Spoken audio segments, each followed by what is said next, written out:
Okay, we'll go ahead and call the Ford County Commission meeting for August 20th to order. We have up first the prayer and then followed by Pledge of Allegiance. We have Pastor Josh Smith here. He's a youth minister for Assembly of God. Josh. Dear Heavenly Father, God, we just thank you for this opportunity to come together. And God, we just thank you for every man and woman in this room. God, I believe you have put the finest here today. God, we just pray that we would have clarity. God, we know that the enemy comes to bring division and try to bring confusion, but God, we pray against that. And we ask that what you have for us today, that it would be accomplished. And God, in your name, in Jesus' name, amen. Amen. Pledge allegiance to the flag of the United States of America and to the republic for which it stands, one nation, under God, indivisible, with liberty and justice for all. Thank you, John. Neil. They never roll straight. They never go straight. Real ways in a long time, yeah. So first up, we have a discussion of the 2019 Ford County budget. I'd like to go ahead and bring Pat up to the microphone if he's got a second. You want to come on up, Pat? Just in case these gentlemen have more questions.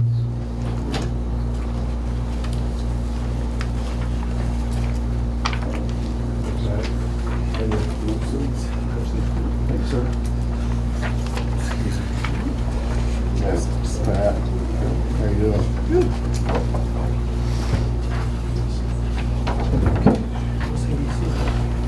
All right, so you gave us a couple different packets. I know one's on the rural One's for the fire district. One's from the skinny one's on the rural fire district, which is the easy one. We'll start with that one. Okay. If you go to the second page, what you levied last year is where you've got to start, and then you compute based on new improvements, personal property increases, property that changed in use. You get a little bit of a factor for that, so you get $8,060 increase over last year for that. And then you get a 2.1% increase for CPI. That's the 21 on line 16. So the maximum amount that you can levy is that bottom dollar. Okay?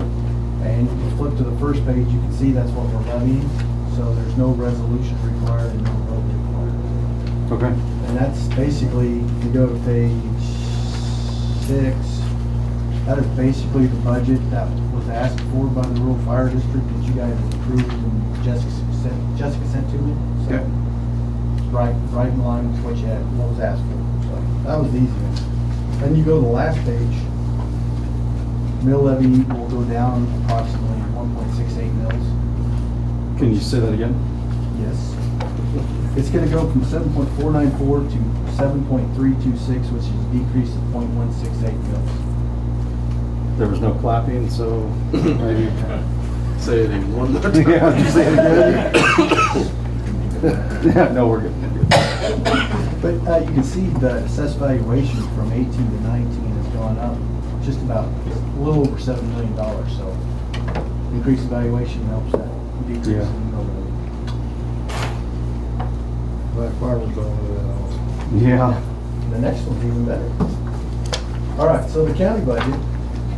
I don't know how detailed you want to get on this. The computation starts on page 2, and this is a little bit longer, but it basically starts with last year's levy. Yep. Got your new improvements again, your personal property increase, your change in value. So you get your percentage adjustment on line 12 there's just under $144,000. And then the county only gets a 1.4 CPI adjustment. That's set by the state. So that gives you another 192. So the percentage adjustments you can do is 336,000. Okay. Okay. So you flip to the next page. For your PVC bonds, the debt service went up a little bit, so you get a bump there. You can see that at the bottom of 17, that's $7,000. You get a little bit of a bump there. Law enforcement budget didn't increase enough, so you don't get a bump there. Same way with emergency medical, it just went up a little bit. So you get just a little bit of bump for those guys.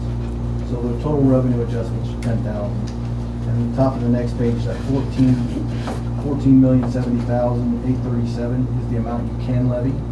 If you go to the front page, we're on this proposed budget, you got 14,076,836, so we're $1 under what the proposed amount is.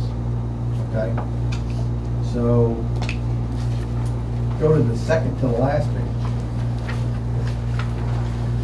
Shows the mill levy. Yeah, show you the mill levy, page 25.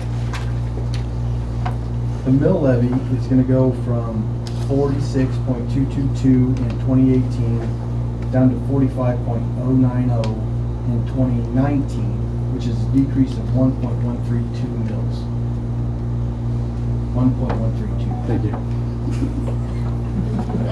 Valuation went down to, No, the valuation, you can see at the I know. bottom there, is up just over $15 million, so about 5%, so another good jump there, so.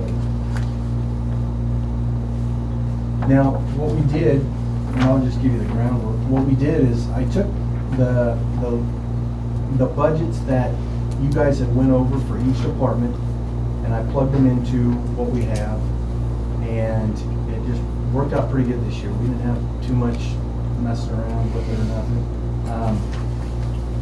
The only thing that we did change, I think, is at the health department level, they were budgeting $125,000 to transfer for the PBC debt service. Yep. So we took that out because we already had it in the general fund, so we were doubling it up. So that's about the only thing we really changed. If you go to the general fund page 7, It's 7A. 7A is the one, but you can see the expenditures are the exact numbers that Jessica had sent to me. The only ones that I changed on this page was the transfers to capital improvements and equipment reserve. I kind of plugged those in to get us to the maximum levy we could do without a vote, which was based off that computation that we looked at. Pat, can you help me understand just the neighborhood? It's in our Neighborhood paper. revitalization. Yep. Well, when you guys approved the neighborhood revitalization, what that does is it takes property or dollar amounts off of what you're gonna levy tax on, so.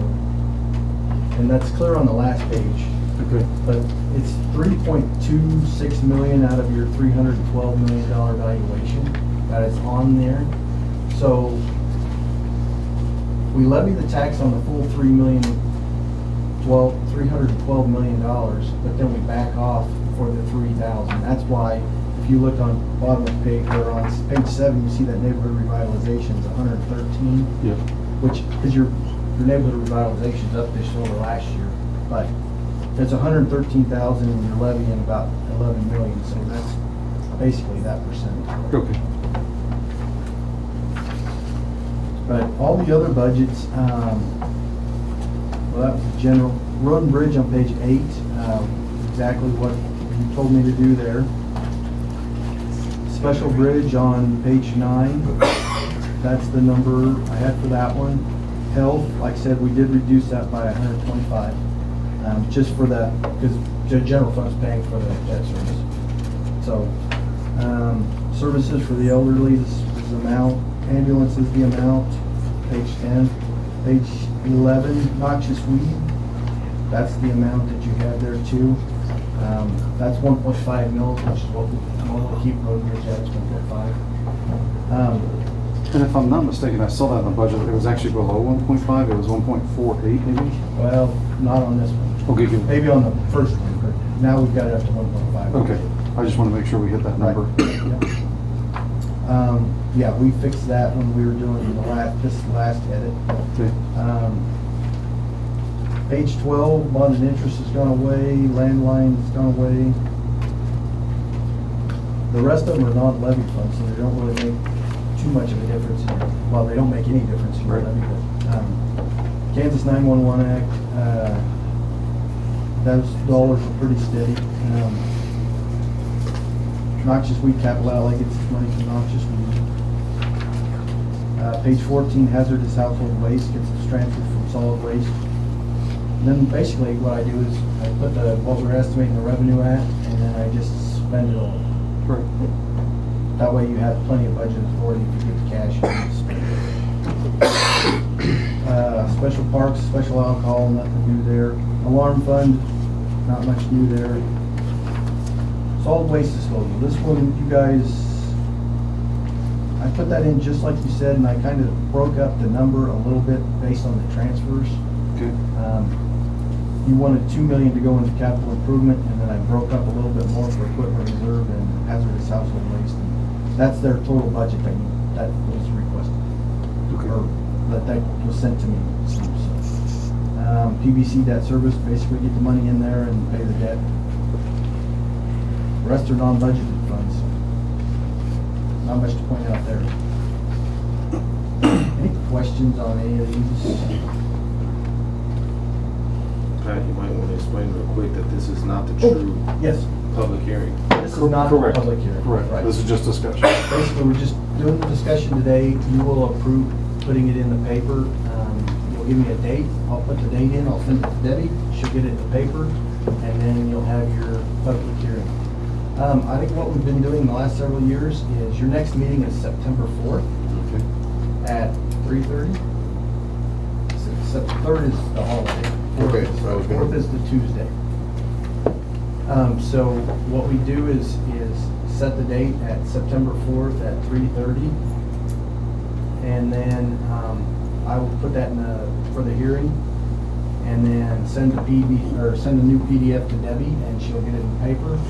Have more than 10 days, and then you can have your hearing. There's a deadline for us to have this done by? There is not. Okay. Well, there is a statute that says you should have it done by August 25th, but that's not mandatory, it's directorial. And that statute was established way back when this was done by Penn. Yeah, yeah. So it's a lot easier now. Debbie gets this by September 4th, she'd have enough time with Patty and Debbie. Okay. Get it all done. Correct? Is that all your others? That come in slowly. So,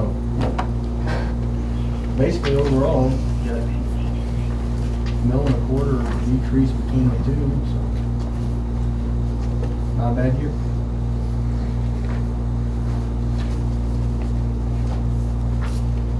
Yeah, Yeah, how good you shoot? I didn't. So pretty good. How about you? 91.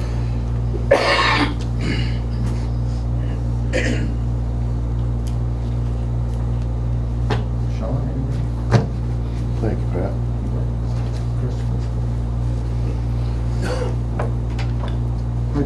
You know, I don't. I know, What this are you is looking at?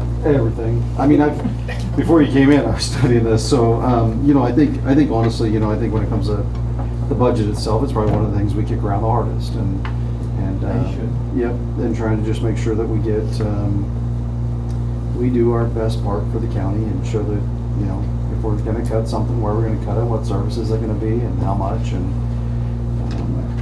You've already gone over all of those budgets for the department head, so right, it actually, the amounts that you sent me worked out really well. I was able to plug them in, and we didn't have to tweak them much at all. We did a lot of the revenue estimating, but I always estimate revenues low. Right. Just because I'm a pessimist, and you never know. So, I mean, you can see in the general fund, where the cash carryover that you have this year really helped out keeping that mill levy where it needed to be. So there was not a lot of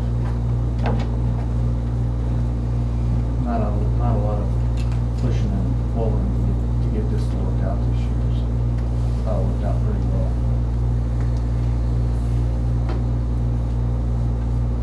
Yeah, I think, just trying to think through, see the future on a lot of this. I mean, trying to figure out where we're gonna be with health. I mean, that's always a big line, or it's become a bigger line. I mean, that's an expense that's gone up for every household. Just trying to make sure we have everything where we need it to be. Yeah, and I think the health department's got a decent carryover that helped it out too. And yeah, it maintained pretty well. So Yep. appreciate your hard work on this. So, any other discussion, gentlemen? We have the rural fire district and also the Ford County budget.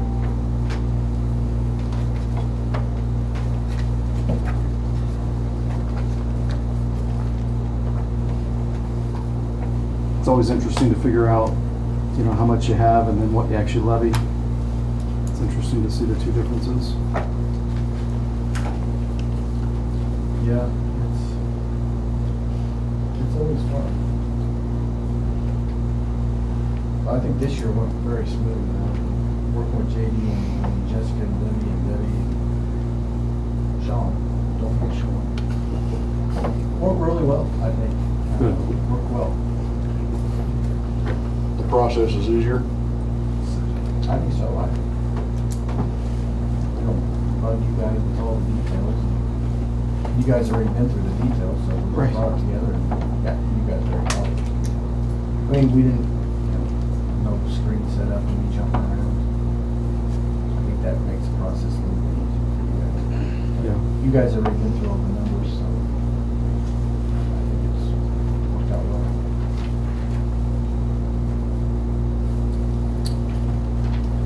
So You need a motion to approve this budget in order for it to be put. you need a motion to approve publishing Correct. and then set the budget hearing for the 4th at 3:30. Yeah, We are talking September 4th. yes, sir. It's the day after Labor Day. Pat, can you help me get my head around here or something real quick on page 2 of the general? We're showing total valuation adjustment of 3.2 million. Okay, those valuations are, right. Your new improvements, based off of that clerk's estimates, is that number on line 4, that Right. 2.595. Okay. The increase in the price of property on line 5C is 145. So you got the 2.6 and the 145. And then that valuation for property that changed in use, that's 495. So those three numbers together add up to that 3,237,000.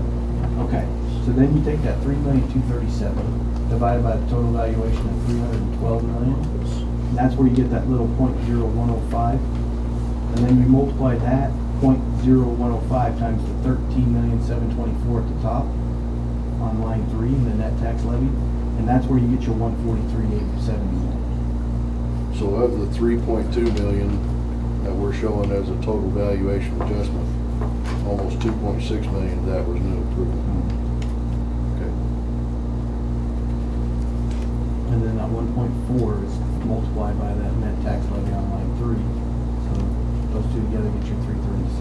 Okay. And see, with the tax levy, what the state was trying to do with this is if your valuation was to plummet, you could still levy as much tax as you did last year, but your mill levy could shoot up. So you gotta, I mean, you're still allowed to levy without a vote. But while yours is still going up nicely, that's why you get a little drop in you can only levy this amount. But while it's going up, it looks nice, your mill levy gets to edge down a little bit. But if it goes the other way, like it did out west, then your valuation is, we don't want that. But it doesn't I mean, you still get to operate like you did. Now, you may want to cut some, you know, if the valuation starts shooting down. Right. I was just trying to get a feel for Yeah, how much valuation went up for folks that, you know, their value, their property value has just gone up. Not just, but with the new improvement numbers taken out of that, their valuation hasn't gone up all that steeply. No, and especially when you factor in that change in use property. That's like if it changes from residential to commercial. Right. So you get a bump up for that. So, I mean, yeah, most of what because you're going up approximately $350,000 and 300 or 144 if it's for that stuff. So it's not bad at all. So basically, your property, depending on how the valuation, just gets that 1.4 change for the CPI, not the rest of it. Okay.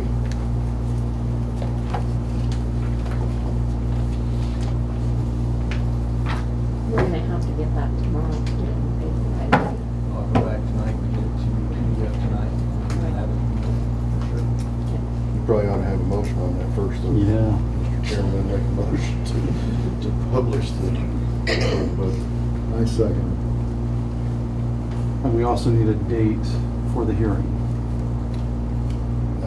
And set the date of the hearing for September 4th, Tuesday, September 4th, 3:30. at 3:30.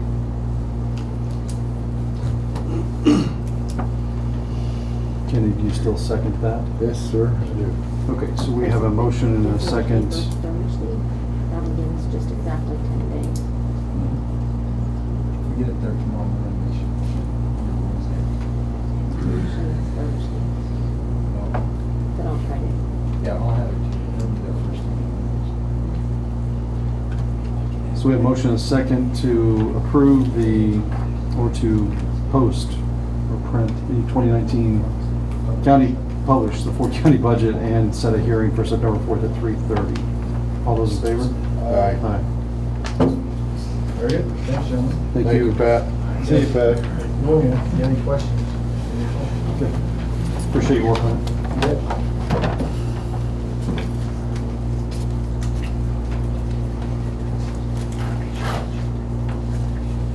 Okay, moving on down the line here. Next is the consent agenda.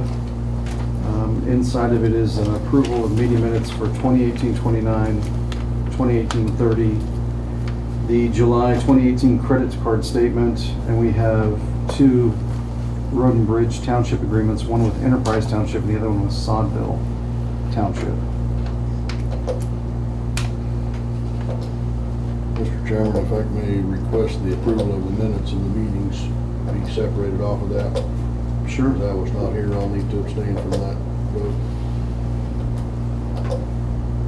Okay, So I would make a motion to approve the consent agenda, less the approval of the minutes of the meetings. I second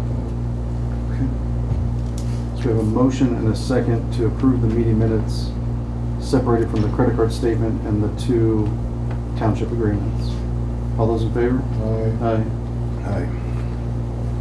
Give me 1 second here.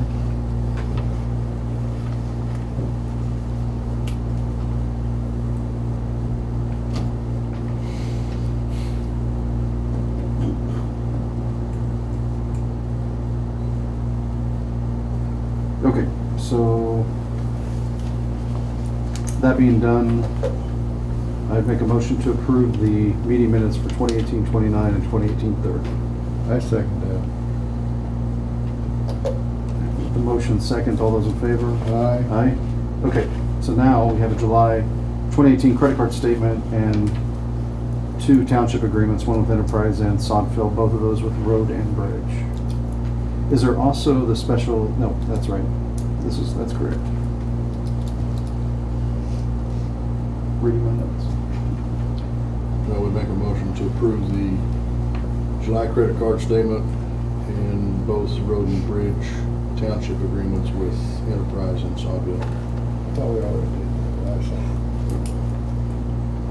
Mr. Chairman, you did approve the consent agenda with the minutes separated. Yeah, that's kind of the way I worded it. Yeah. So you've already First time. approved both of those items. Okay. For me, I was trying to slow it down. Let's move back up. So I will withdraw that motion then. Okay.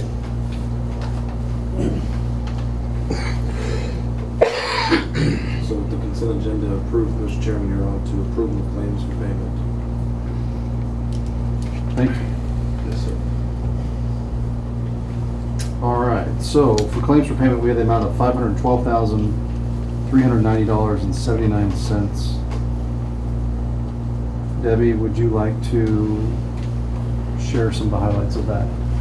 We have the Compass allocation, engineering services, chemicals, metal roof for the noxious weed building, final payment for the scales, fire truck, of course, we had election workers and jury trials.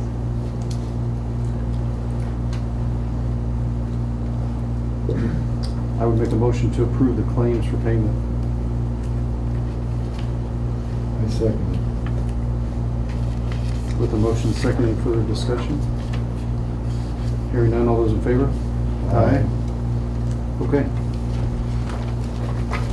So we are at the part of the meeting where we are at open public comment. If you come to the microphone, please tell us who you are and where you're from, and let's limit it 5 minutes per individual and 15 minutes per topic. And if there is final action that needs to be taken, we can defer that until the next county commission meeting unless an emergency does exist. So microphone is open.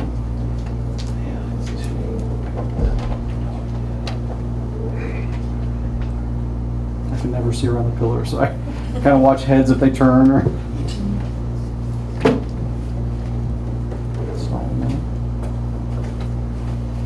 Don't see much action. Okay, we will move on from the open public comment to unfinished business. Up first is the revised Workforce One agreement and bylaws. Good afternoon, everyone. Hi. I'm Tyler. I'm the Executive Director for Kansas Workforce One. Hopefully you know us better as Kansas Works office here in town. We have sent out a revised agreement. Back in 2015, our law changed, and we sent a revised agreement at that time, just notating the change in law. This revised agreement is due to some technical assistance we received from the state and the federal government that we needed to change a few words in that document and add what we call our chief elected official board's bylaws. So we're not asking you to act on those bylaws, we're just making you aware those bylaws exist. For those of you that are new to the board, I did provide or bring along word to the commission that may not be aware of us and what this agreement is all about. I brought along a simplified memo. I'm not sure if I had sent that to Debbie or not. But this kind of describes it a little bit more. Where if I can grab it. Thank you. Basically, the funds that we receive to operate the Kansas Works offices across our 62 counties are federal funds. Those funds come in from the United States Department of Labor. When those funds come into the state of Kansas, the governor at that time accepts those on behalf of all the different counties across the state.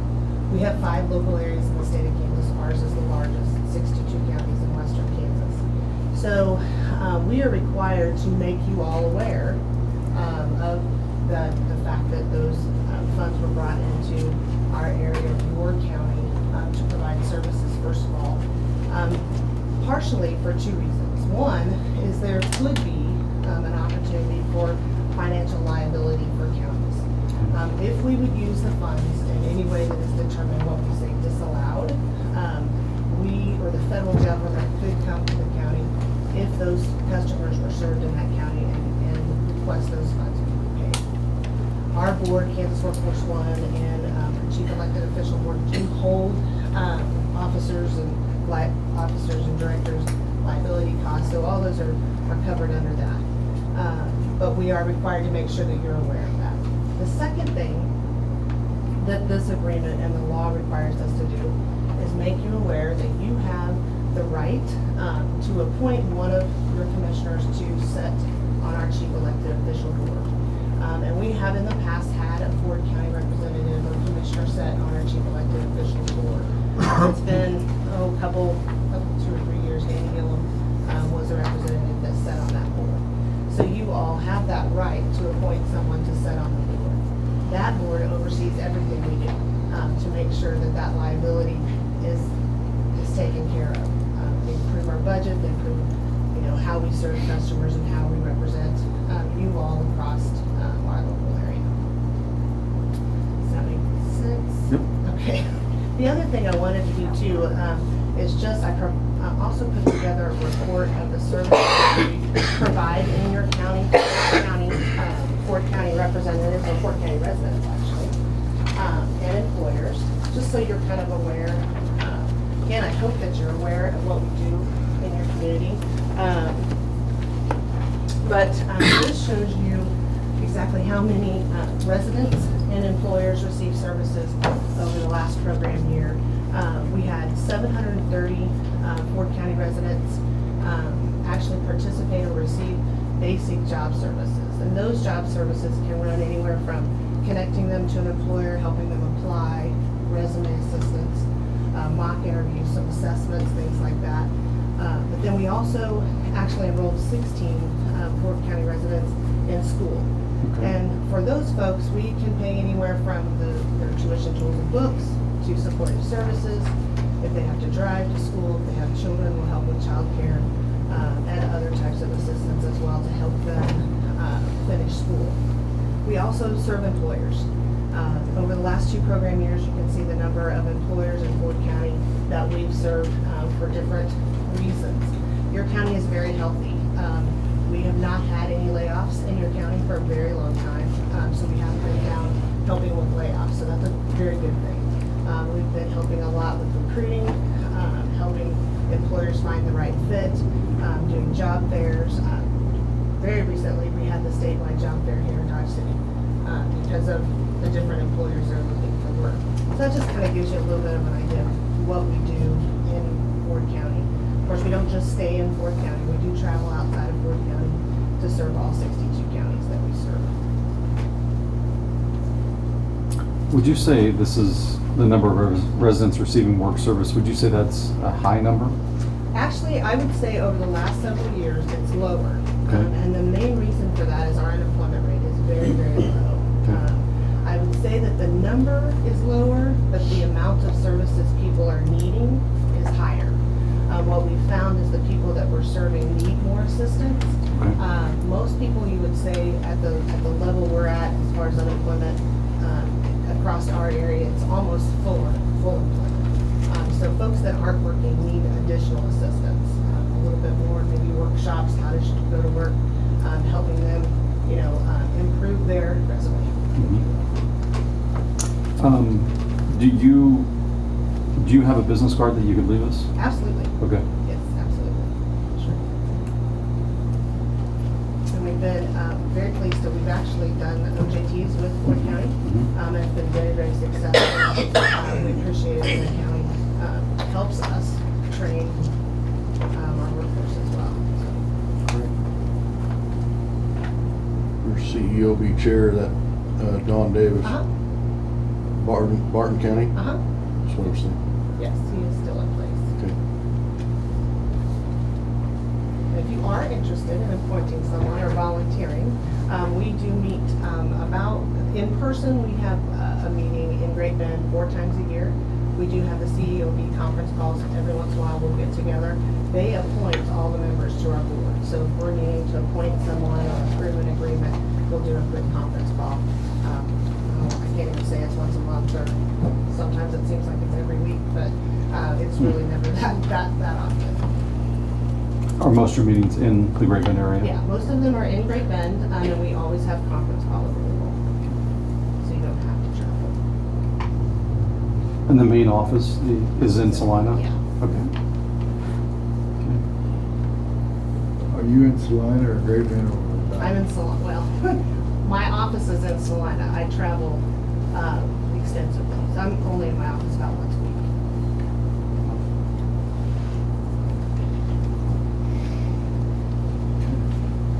Any other questions? You wanna do- Yeah. All right. Deb, thank you for coming. You're very welcome.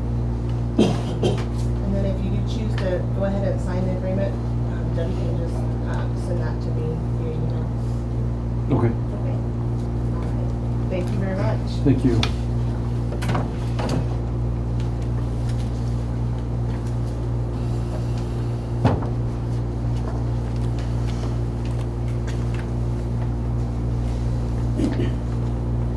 So Debbie, you have an agreement that you've sent us.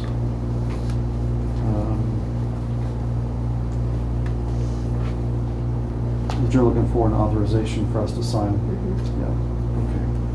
So I'd make a motion to approve signing the revised Workhorse One agreement and bylaws. I would second. With a motion second, any discussion, gentlemen? Hearing none, all those in favor? Aye. Okay, congratulations. Thank you. moving on to maintenance bid results for the Fort County Detention Center roof. Don Marmon, will have Don present to us.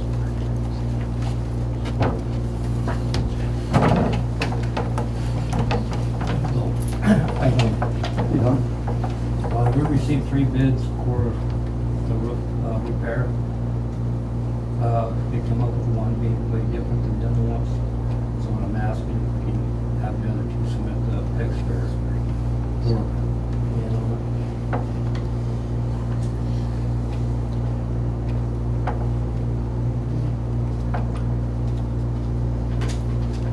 Sheriff, is this cement joint, is this one I keep seeing up in the corner?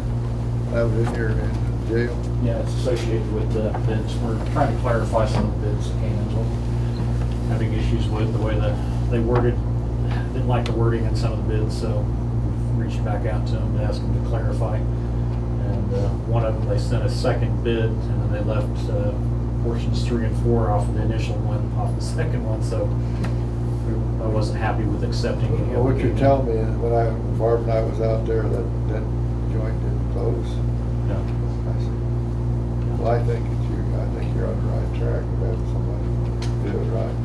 That was the main thing. Like I said, they submitted the bids, but there wasn't any clarity in them.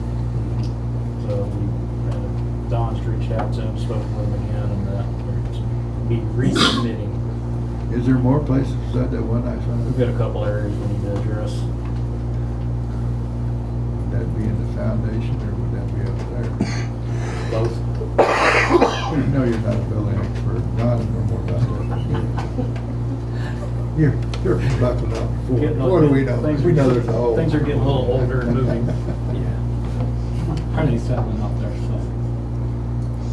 Like I said, I think the request is just to table it until we get refreshed bids. Okay. Mr. Chairman, I recommend we go out for more bids and try to clear up what the bid will be on the deal with this. I do know for a fact there is a crack over in that building, and I'm not very observant, but I did see that. Okay. I would prefer that. I make a motion to have Don go out and clarify what they're doing. Okay. No second. So a motion second. Any further discussion on that? Hearing none, all those in favor? Aye. Thank you. Thank you, Don. I know there's more work for you, but thank you for bringing that to our attention. I will turn this over to the county administrator's report. Item number 1 is the county engineer report, and we have Ford County Engineer John Hobby walks in with Kirkland Michael. Hey, John. Sean. That's your dad. You're doing great. Good. Thanks for asking. You're welcome. We'll go through my report for today.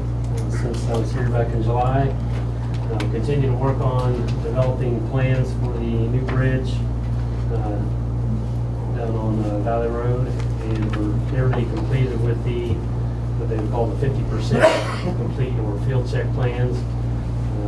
Hoping that we'll get those turned into KDOT this month yet, and then about 2 months or so, KDOT will schedule that field check meeting to review the plans in the field with the county and the designer. And I told both landowners that we would invite them to be there as well, so they can see what the anticipated right-of-way is going to look like at that point. But it should be pretty close to what we presented to them here a couple months ago. So maybe October, November, somewhere in that time frame, we'll be doing a field check meeting. Working on I'm just going to go through more of the active items here. The bridge, off-system bridge 31, which is on 114 Road, north of Garnett. County surveyor actually emailed me the preliminary survey that he's gotten completed. He emailed that to me just this morning. So we'll take that data and put it into a drawing and see what we have and see if there's any areas that we need some additional data, but hopefully we got 95% of what we need at least to move forward with the preliminary design of that replacement bridge and roadway redesign. realignment.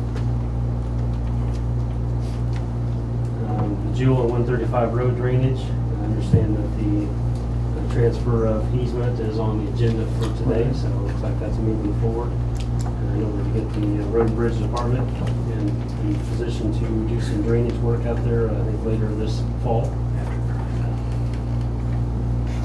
A little wet right now. Yeah. It's probably got a little water in that low area. And we'll skip the next item and go to the paved road evaluation. In the packet that I submitted, I put in the preliminary report. I don't know if you've all had a chance to review it, but I'll try to give maybe just a few highlights, if you will. We've been talking for several months that many of the paved roads around the county are starting to experience some wear and tear. I think in recent years, the primary maintenance has been to apply chip seals and infrequent cold mix overlays, fairly thin overlays to 3/4 inch to an inch. And those are adequate for smoothing up the road, but in a long duration of time, especially with increasing heavy loads, that action doesn't provide a lot of structure to the road. So that type of structural buildup hasn't really occurred much probably in the last 10 years or more. So doing some quick numbers, really, in my opinion, the county needs to look at doing some 2 to 3 inch hot mix overlays on the roads, not all at once, but over a duration of time, and just breaking it down by fairly typical practice would be to do that maybe every 20 years on each road. So if you broke down the miles of road that the county maintains over 20 years, that would be overlaying about 11.5 miles of road every year on average. And current prices, that would be about $1.25 million a year in overlays, just to get the commissioners a ballpark figure of dollars. I'm not saying that that's got to happen immediately, but as you're already pretty well set in your current budget, but as you go towards next budget year, that's something you might keep in mind. And then we've talked about 102 Road north of Highway 50 and Jewel Road going east to Wright. Both looking like they're really for the long-term fix need to be reconstructed. So those two roads, the method that I had proposed of doing a reclamation and then a thin left overlay with a 30-year design life, being in the range of $250,000 to $300,000 per mile to do those. For a 102 road then, to do that stretch would be somewhere in the $650,000 to $750,000 range. And Jewel Road, which is 18 miles, would be about $4.5 to $5.5 million to do it all in one shot. Do you have a car count on that road? On Jewel Road? Yeah. I looked through here and I didn't see it, but I might have missed it. If you skip to the charts that have the blue shaded boxes, I don't have anything colored, mine's black and white. It's, yeah. Okay, I well- might be colorblind, but mine. That's it. There you go. sorry, my copy's got some blue on it. Okay. Yours is maybe shades gray. If you go down. That's my hair. It's better than mine, which is nothing. Okay. If you go down to number 29. 16, and so apologize if the print's kind of small, but line number 16 under the INV column, the first column. Wait a minute, I gotta make sure I'm on the right page. And at the top of the page should say Ford County Rural Asphalt Roads. That's what I'm on. Okay. I see up there Jewel Road, right to 126 Road. That's where you're. Right, and the ADT box then, which is 183? 183. What is that, the car count? That's the daily traffic, right, Okay. which is fairly light.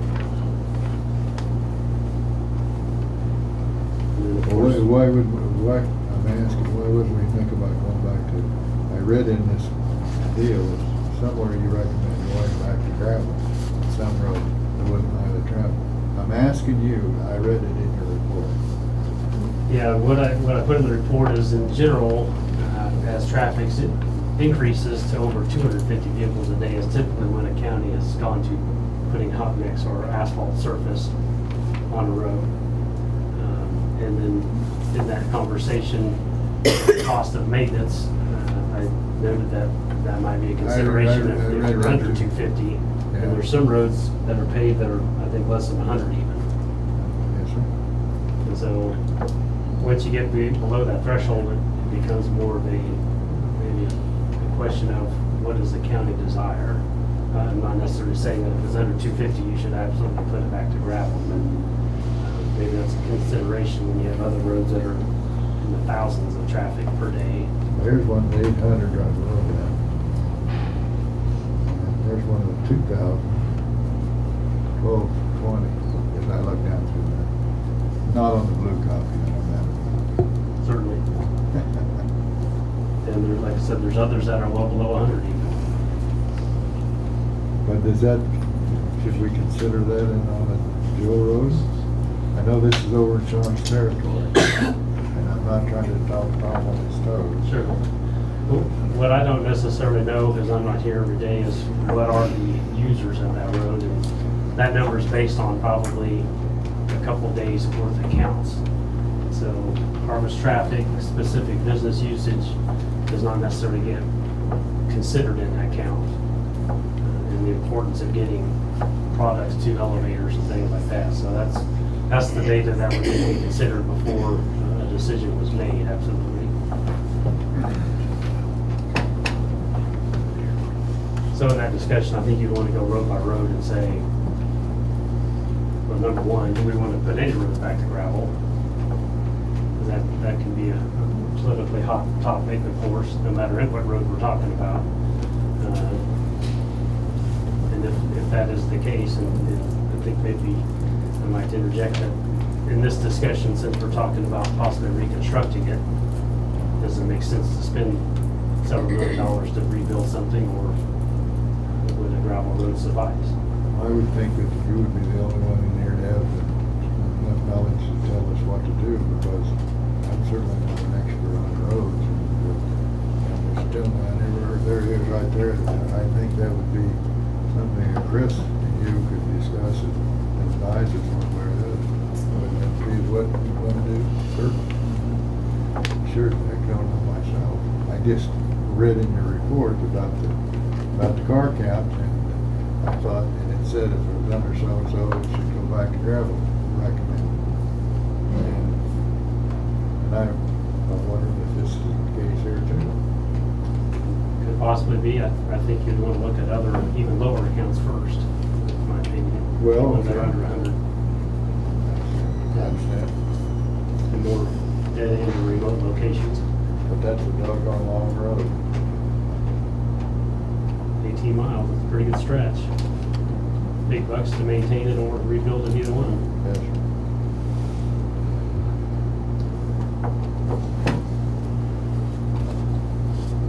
John, these counts that you have on here were conducted in 18? Is that what I'm reading? I would have to go back and look at the map. So the counts that I got were off the KDOT maps, and the actual counts were probably done either 16 or 17. I don't remember for sure. I'd have to look to be for sure. And then there were a few, and that's why I put an asterisk on here. There are a few roads that KDOT does not have any counts on, because they only take counts on the federal aid secondary routes. Some of these are not FAS routes. And so on those particular routes, Chris and I came together with basically a suggested number based on experience, or similarity to another road. If you would like, I could clarify it later on which roads that we came up with our own number versus which one had a count provided by KDOT. That was also part of the recommendations that if the county wanted to implement an actual pavement maintenance program, then it might consider either renting or purchasing its own counting devices so that it could get counts on every road and have more accurate numbers. KDOT also chooses its own locations, and I'm not saying it's right or wrong necessarily, but sometimes it's clear at the end of an 18-mile stretch, and they don't have anything in the middle, per se, from one year to the next. And so if, say, a new facility of some kind, whether it be a grain storage facility might get constructed, they may be taking counts at the other end of the stretch of road, and doesn't really say what's the change in traffic at that particular location. For just the Jewel Road, for instance, that would be something I would need to know, number one, when it was taken, what time of year it was taken, and what point on the road it was taken.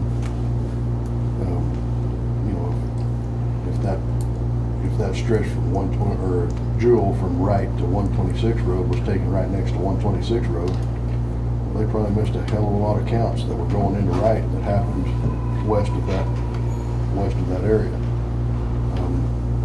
If it happened in January, they probably missed a hell of a lot of counts that happened in June and September and October.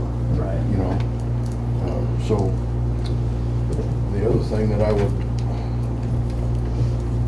say is these counts, they don't differentiate between a car or a heavy truck either. No, they do not. And it would be interesting to see just how much of that traffic is actually heavy truck. That's a main thoroughfare for the ag community out there to bring their product to town. Certainly. So there's a whole lot more to it, I think, than just the car count. I certainly agree. So And John, you have that stretch of road, Jewel from Wright to 126, you have that in one of the top 5 that needs to be replaced, like, If it's to be maintained as an asphalt road, as we discussed, yeah. variability in thickness, the coordinate track that shows that a lot of the asphalt is significantly deteriorated, and there's pretty significant cracking occurring, and really the best long-term thing would be to reconstruct it if it's going to stay an asphalt road. To get a sturdy base and then put some solid asphalt on top of it. do you have any idea, Chris, maybe you or Johnny, the one, what does a machine cost for that kind of counter? I mean, For the traffic for counter, the traffic counters. I don't have that off the top of my head. I have never priced one. But I don't think they're incredibly expensive. I wouldn't think they'd be I'm incredibly talking expensive. rubber but, hose, You know, that you string across the road in traffic. But actually, to clarify and make your argument, which is a very good argument, valid, you need more, you're just checking out, you'd want several, but you, I would think so, yeah. but to make your valid, because you're right, I guarantee you, the short span is right would be lots of traffic. Generally, what you do is you'd set them, you'd move them over time. If you want to get counts in multiple locations, you don't necessarily have to have 10 of them set out at once, but you can put one here and then move it, you know, week to week. But he's got a good point. Oh, sure. Yeah, one ADT doesn't necessarily apply to the entire 18 miles. But it makes sense to redo the whole thing, the asphalt. Might be an option to pick and choose. Well, and I think a tool like that would help us to identify those areas. If we had one of our own that we could use and pinpoint those areas a little better on our own. Agreed. We can do some research to see what different options are available and what the prices are as far as what type of data would they provide, just strict counts versus automobile versus heavy truck. Okay. Is there different prices on that type of equipment? I don't know what kind of turnaround we can do on that, but we got September and October just around the corner, Sure. so I don't think the prices are, like I said, I wouldn't imagine they're ridiculously terrible. high. I'm thinking a few $1,000s to get maybe even a couple different sets. Okay. I just looked up some they range from $460 up to about $800. Yeah. We'll have 10 of them at that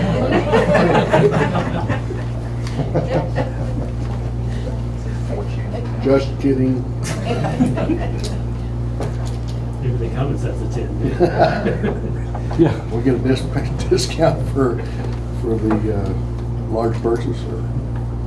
No. And then, also, I didn't see a 126, from like Garnett to Ridge here, or have I missed it? Oh, 126 looks like from Foothill to US 54, okay. Yeah, that's probably. That would be it, okay. It's got a 275 ADT here, with the number provided.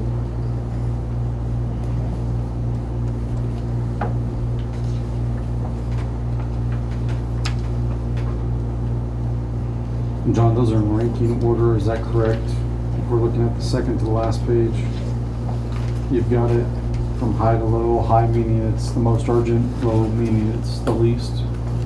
Is that the way to read your report on that one? So, on the second, yeah, so it's the second page I have total score. So there's two different ways, or three different ways you can sort them. I have scores based on the higher traffic volume, it's a higher score. For the ADT score, is 5 down to 1, 5 being the highest ADT. The second page then combines the ADT score and the condition score to get a total. You're looking at the second to last page, Chris, that would Yeah. be the Total score. That's actually, the second to last actually has them in order by condition score first. Okay. And then, so the conditions are grouped, 5 being at the top of the list there, and then within that grouping is the total score. I got you. That's what I was trying to figure out. So the second page, or the one before that, has them in order by total score. It starts with the highest score is 9, with 113 Road from Highway 50 to Garnett,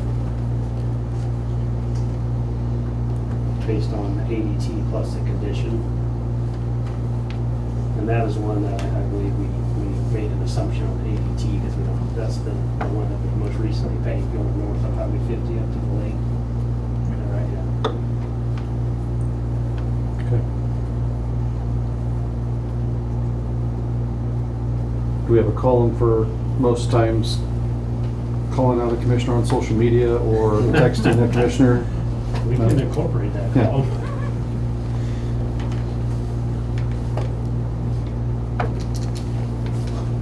That's the political fight doesn't get into this. This is Yeah. more of a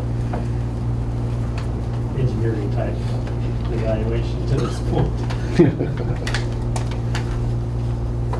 And again, this is not an absolute. This is just a guide to help. Just give you some numbers to say here's where most traffic is at. Here's where which sections of road are in the poorest condition, and put the two together. Here's a combined score. Doesn't mean that's where you got to start. It's a lot of information. There's a lot of information.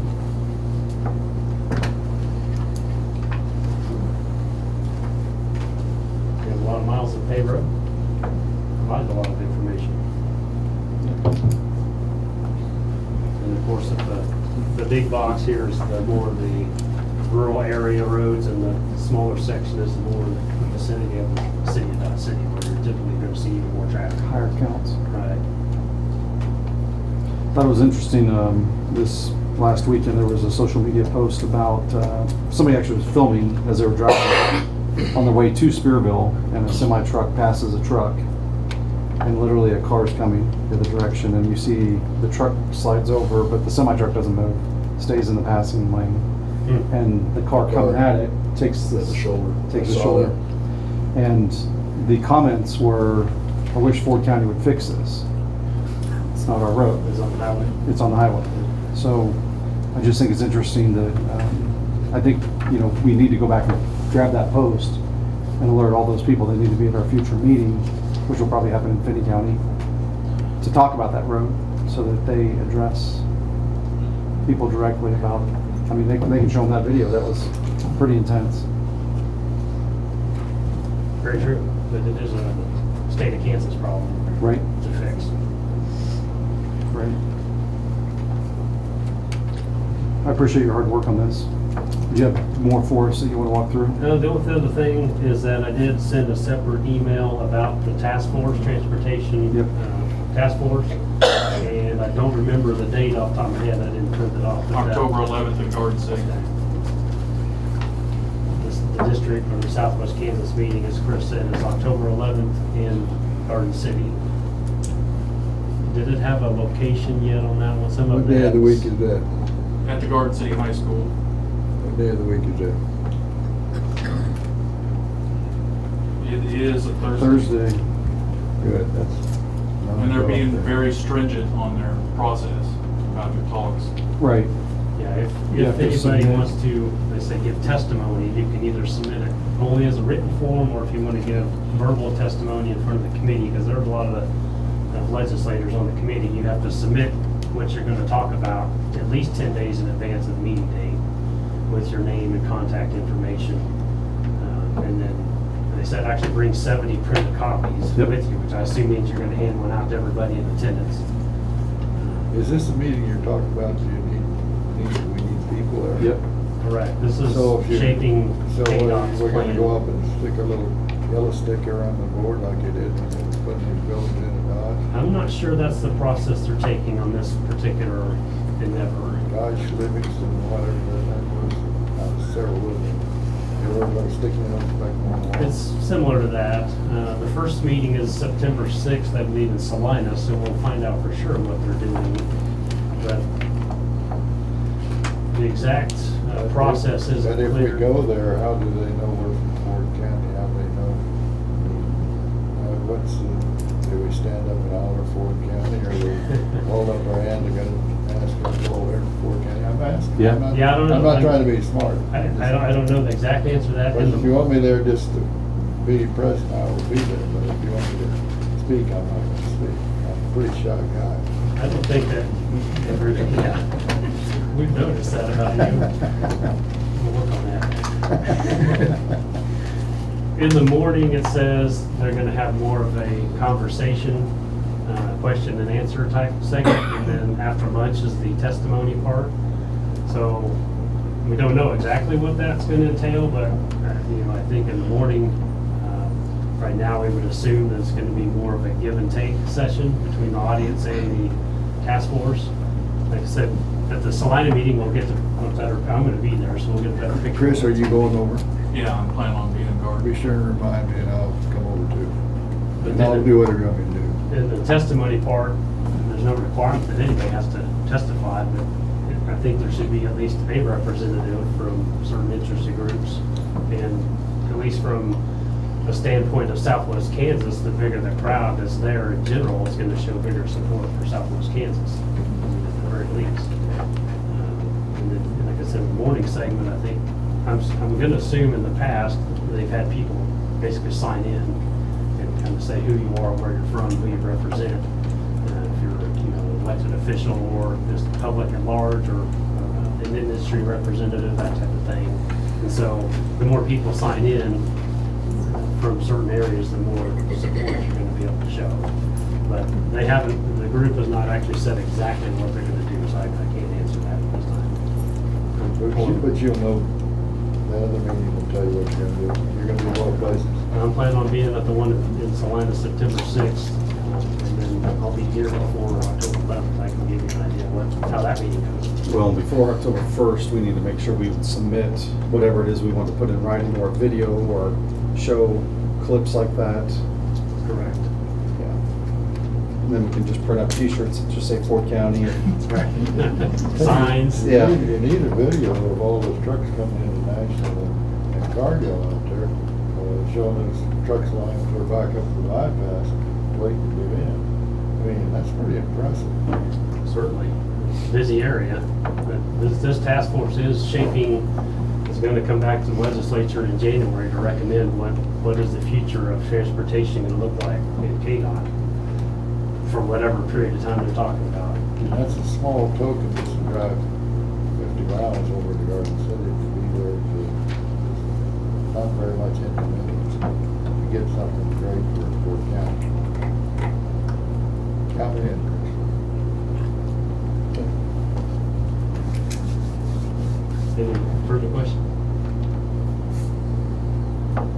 you. Appreciate your Thanks. time. Appreciate it. Thanks, Tom. Have a good rest of your week. You bet. Item number 2 is the Ford County Historical Society requesting a letter of support. We have Ken Steelick, and he's gonna be the only one today. Keep promising this is the last time, so we're back again. So what we're talking about today is having a letter from the county to go to Mr. Greg Burden of the Kansas Veterans Commission, Topeka. And this is to ask for more time on the decision on the building out at Fort Dodge. That used to be the officers' quarters. It was built in 1868, it's 150 years old this year. And it is something that we don't want to lose if we can help it. And basically we are asking for a chance to save our history here. Because we're not going to be able to replace this building. And once you lose these historic buildings, they're gone. And to still have a building that General Sheridan, General Sherman, Buffalo Bill was a courier for them. And this goes back to the Indian Territory days when Buffalo Bill had to go between Fort Hays and Fort Dodge and go through Indian Territory. And this is just one page I read in the book that was written about Fort Dodge. I can just imagine what the rest of the history is. Not too many people have this kind of history. It's 5-7 miles from Dodge City. It's in Ford County. It's run by the Veterans Commission. We've had 2 people go out there that have done moving buildings and fixing buildings, and they say it can be saved. But we cannot find the right amount of information, and then the costs, and everything else in the time we've been given. We've been given until September 1st of this year. This building has been deteriorating probably for a decade or 2. Last time we've heard that there were people in the building living there was back in the 1990s. And it has been on the agenda out there to be demolished for 3 years. We found out about this 3 weeks ago. And we just need more time to make a decision that's going to be a realistic one. We don't want to see it torn down, we can save it. And we want to know if we can. We've had, like I said, people out there that have done this kind of work before, and they say it can be saved, it needs work, there's no doubt about that. And we just want to be able to have the time to do that. We had similar situations with historical buildings here. If anybody saw the depot here, back when it was left for 20 years without any maintenance, the fire department was told if it starts on fire, just make sure it doesn't spread. And today, we have a show place. We have many entities in the building. People want to have meetings there, and the theater is there, the Chamber of Commerce is there. It's the biggest depot in Kansas. And another one would be the old City Hall. That building was even in worse shape. You could see, I could literally see through a wall to the outside.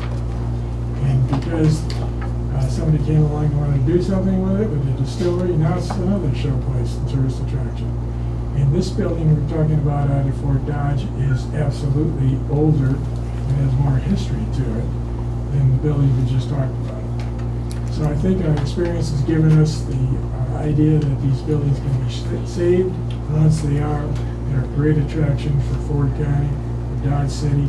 They add to our sales tax, bed tax, and our fame, if you want to put it that way. People come here to see our history. People come here to see our historic buildings. And this is an absolute prime example of it. And Ken, how did you come to hear about the plan to demolish the building?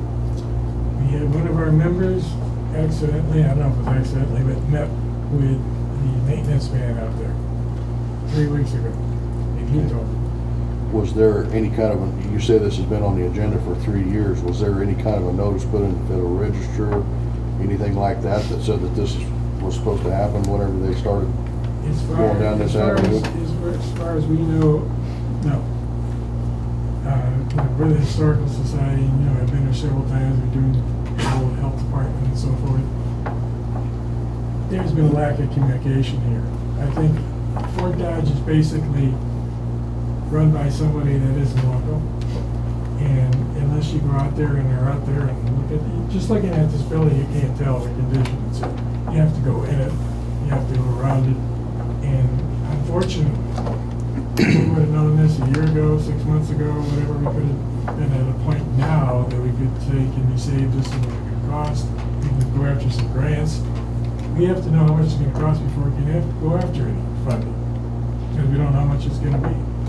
I know that the Heritage Trust grant we got for the Oba Stone, the two things they look at the most in Topeka are how famous or historic the buildings are and how lousy condition they're in. So this building fits it like a glove.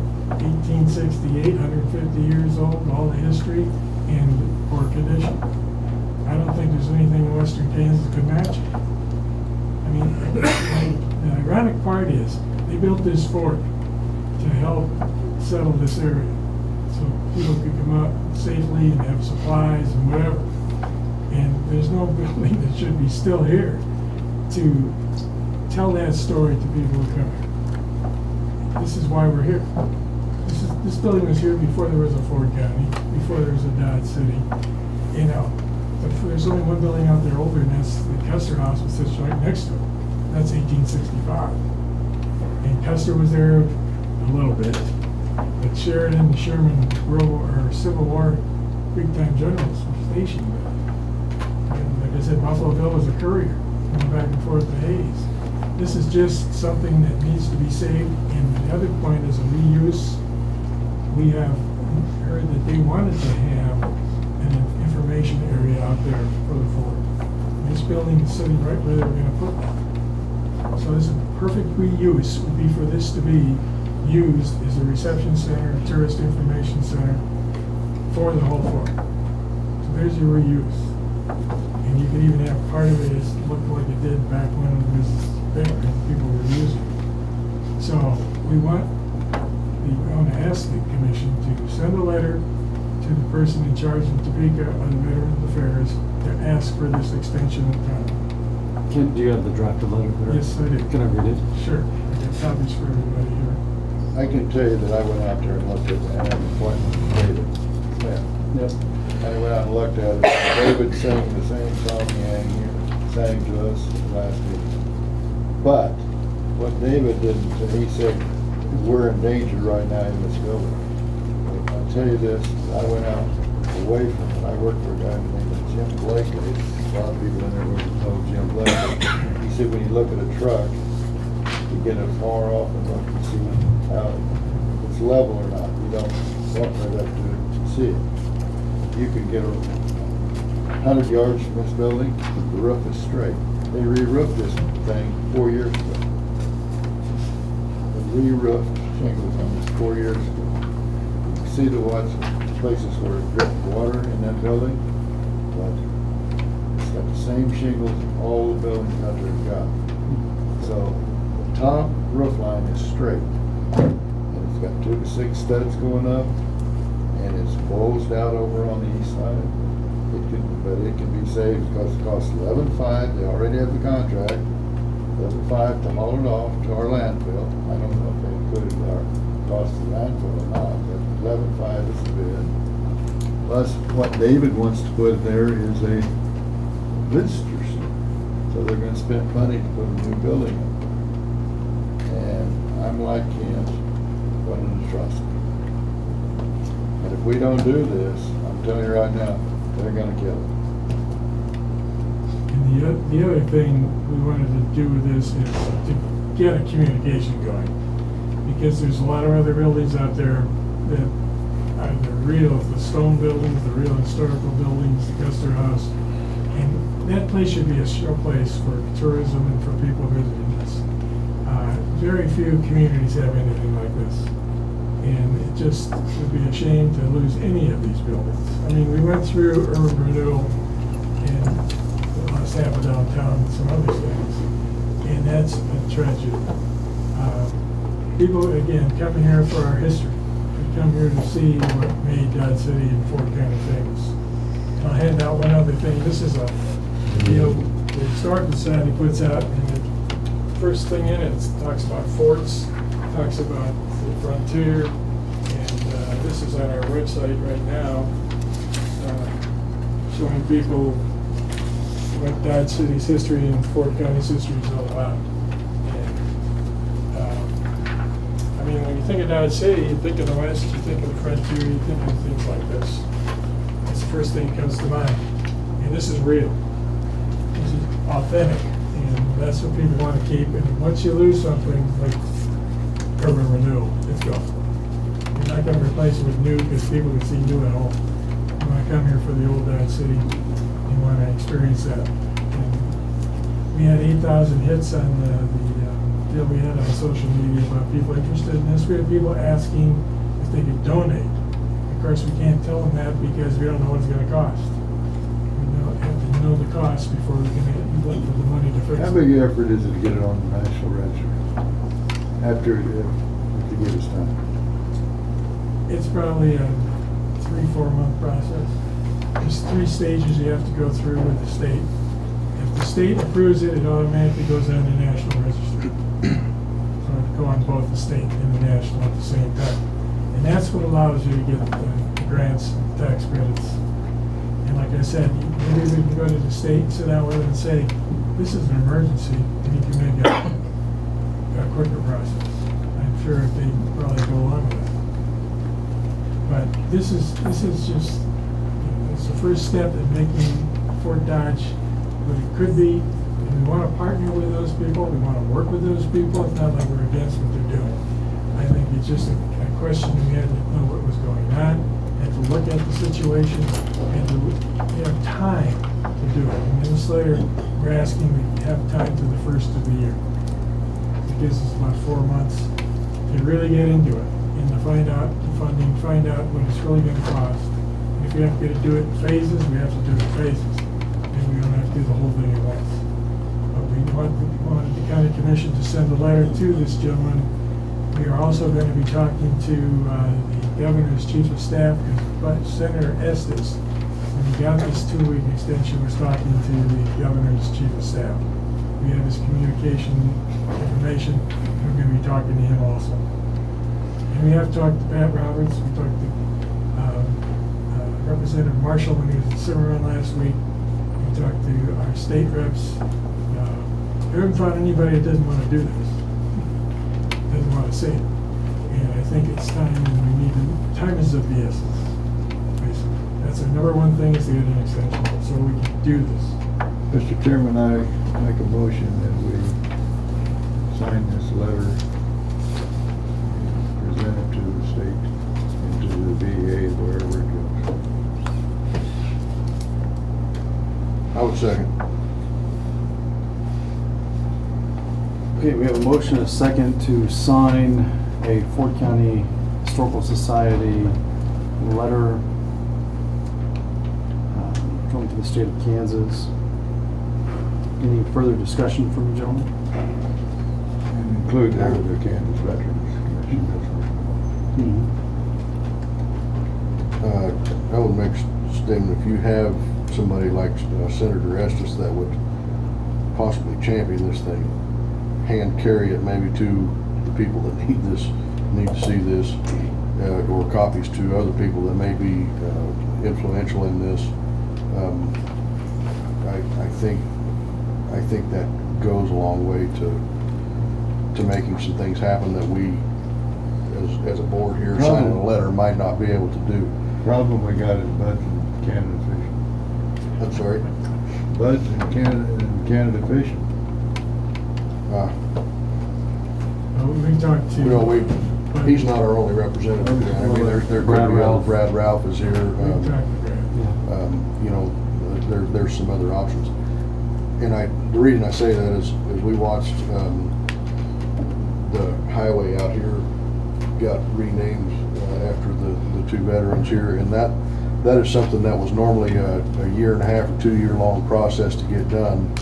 Had one representative that took particular interest in it and walked it through and had that thing done in the matter of a couple of weeks, rather than the 1.5 or 2 years that it normally takes to get something like that done. and just knowing where to place it, where to put the pressure, and that's, you know, it's something worth exploring if you can find somebody that. When's that supposed to be back? Oh, I can't tell you that. I learned, I was waiting on him this morning at McDonald's. And, well, I was gonna talk about this very thing. And I was informed that he's on his way to Canada fishing. Okay, well, we'll talk to Brad and see if he can do that. And if Quinn comes back, we'll talk to him about doing things like that too, because he's already taken the initiative to talk to the governor's chief of staff already. That's how we got the first extension. Well, we can take one of these over here to Lane, and he's got direct here to Pat Roberts. Yep. And we talked to Pat when he was here, and he told James, I talked to James last week about it, and it's a good idea. He needs to see that it's just not our historic nuts doing this. It's the commission and everybody else. You're not nuts. You just lost your way. That's all. I lost my way when I had your job. Well, I appreciate what you do. Well, we appreciate your help because this is something we all need to work for. Have a future for our history. We like to think that. Well, Ken, I would applaud you because I know that you worked quickly, and in 3 weeks, it sounds like you already have the state listening to you. I know you're asking them to get a letter of support to make sure it happens, which is a step in that process. Yeah. But I mean, you definitely rushed and got in front of people and got it done. Well, so when you get that little window of opportunity, you've got to do things like that. And luckily, a lot of the federal guys are coming to town because it's not in Washington. And the timing on that was pretty good. And we've got good cooperation from our state reps in the county and a couple of the city commissioners. And, you know, we all work together. There's no idea how far we can get. Yeah. All right, so we have a Thank you motion. very much. Yeah, we have a motion and a second to sign a letter of support. All those in favor? Aye. Thank you. You're welcome. Thank you. Thank you, Ken. You want to scribble your name on the agenda? Excuse me? It's not spelled, so this isn't done right. Yeah, it needs to be on Fort County letterhead. Oh, excuse me. That's okay. I'm very sorry.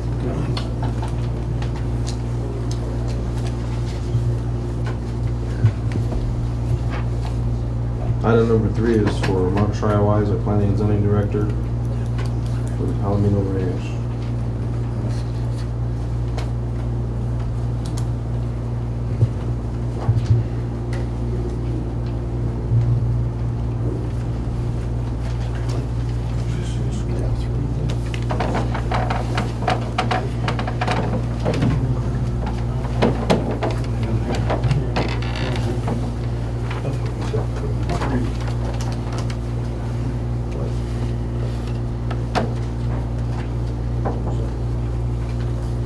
This is owner case 2018-04. It's Palomino Ranch.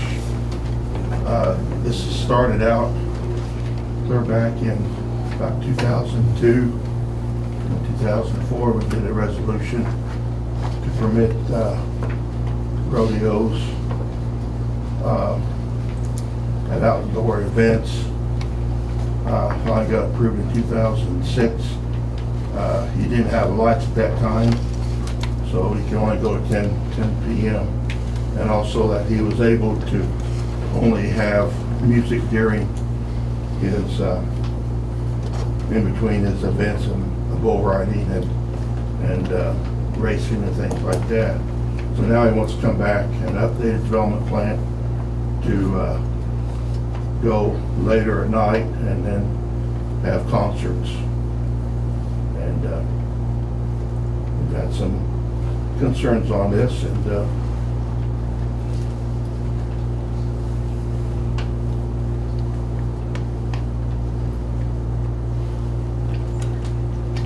of all, we know what the resolution number will be on this. If you approve it, it'll be 15. Oh, I thought you said before. There's the zoning number. We got you. This will be the 15 will be ours.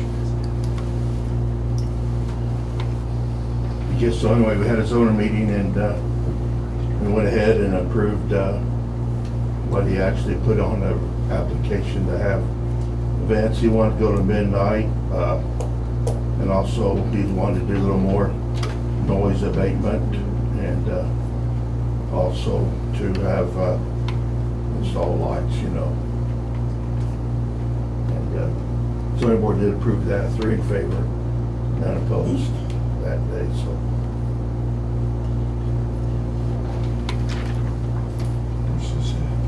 So the resolution we have before us here, the updated version actually must end by 1 a.m. Yeah. The other thing that's on here that I have a little bit of a problem with is that it's stated in this to enclose the north side and approximately half of the east and west sides of the existing structure. And the reason I have a problem with that is that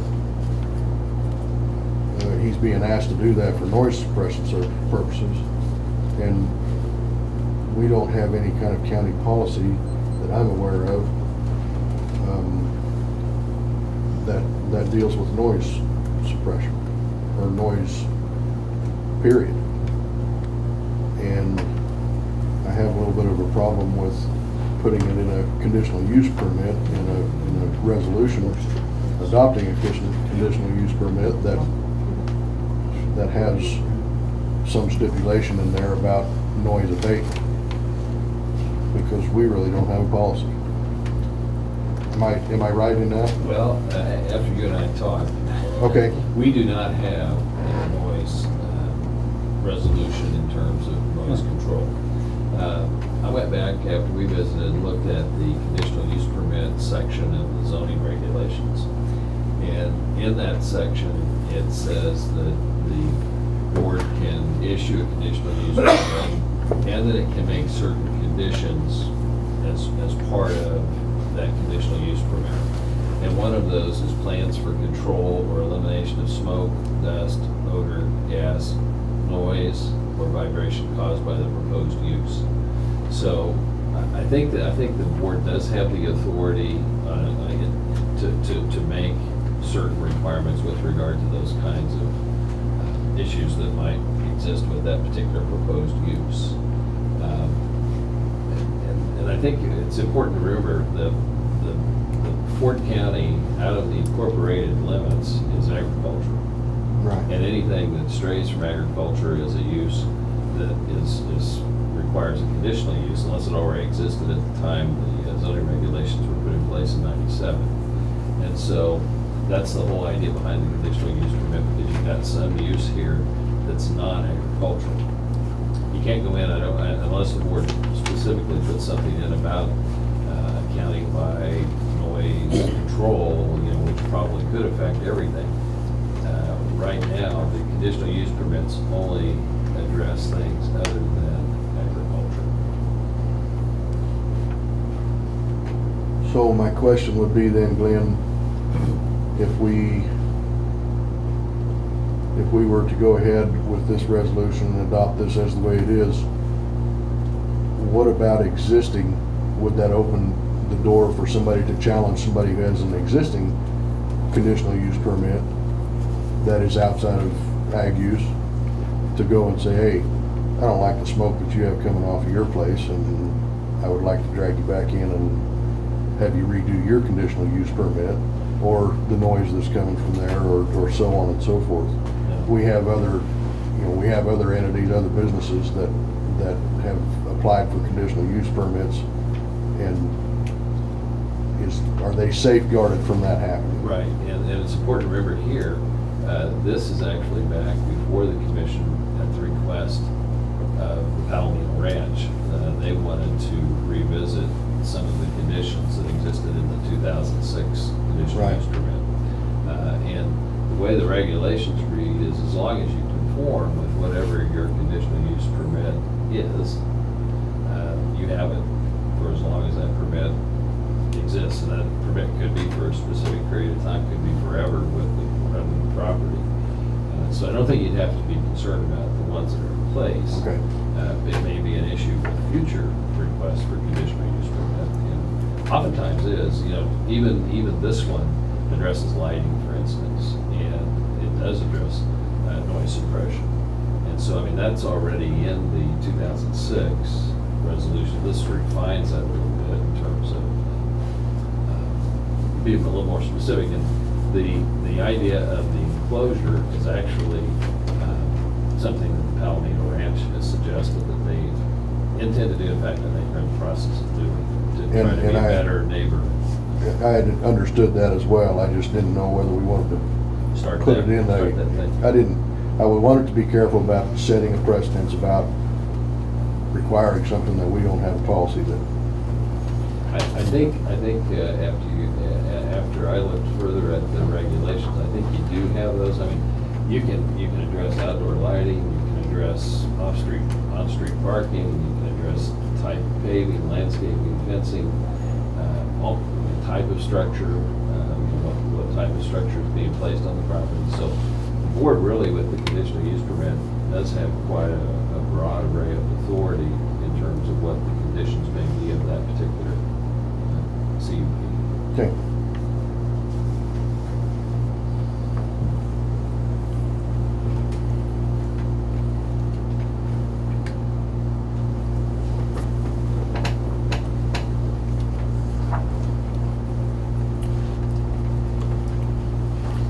I can interject for just a moment. I don't know if it's appropriate time or not.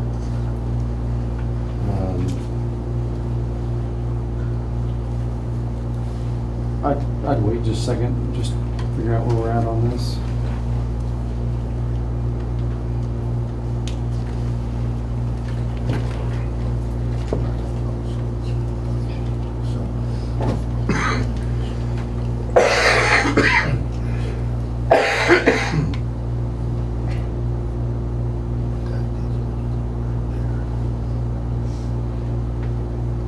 So Mr. Curbs and Mr.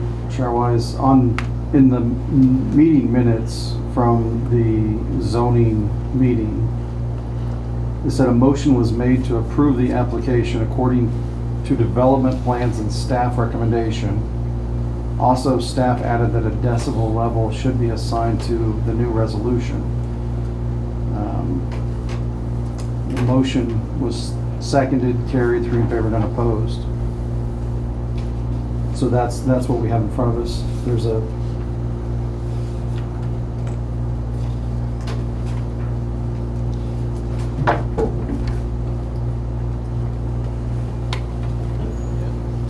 Isn't that right?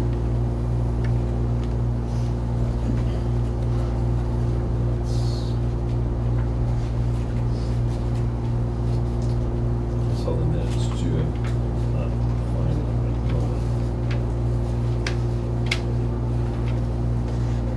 I'm just reading those at the bottom. and this resolution does not mirror what the recommendations of the zoning board. I mean, their recommendations are a bit different in terms of time. Yep. They did not, to my recollection, and I'm sorry, I don't see the minutes right in front of me, but I don't know that they talked about number of events. I didn't see that on there.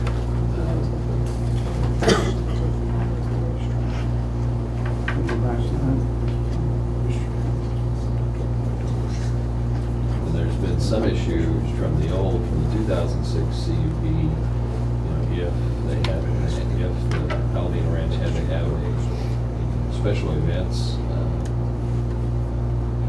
permit in order to do concerts, and also to provide a month in advance any planned activities. This resolution that's drafted and before you doesn't require any of those things.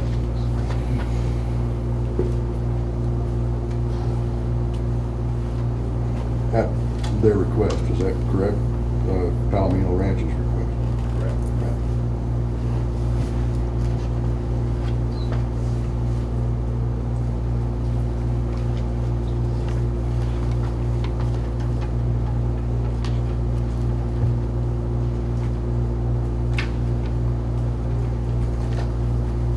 And I would just say the board is, the board has a recommendation, the zoning board, the board is free to either accept that recommendation or to do something Different.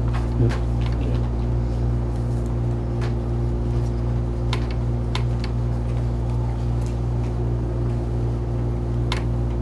I think what's interesting is how would we, I know in the recommendations it says also a 60 decibel TWA noise reading shall be added to the updated development plan.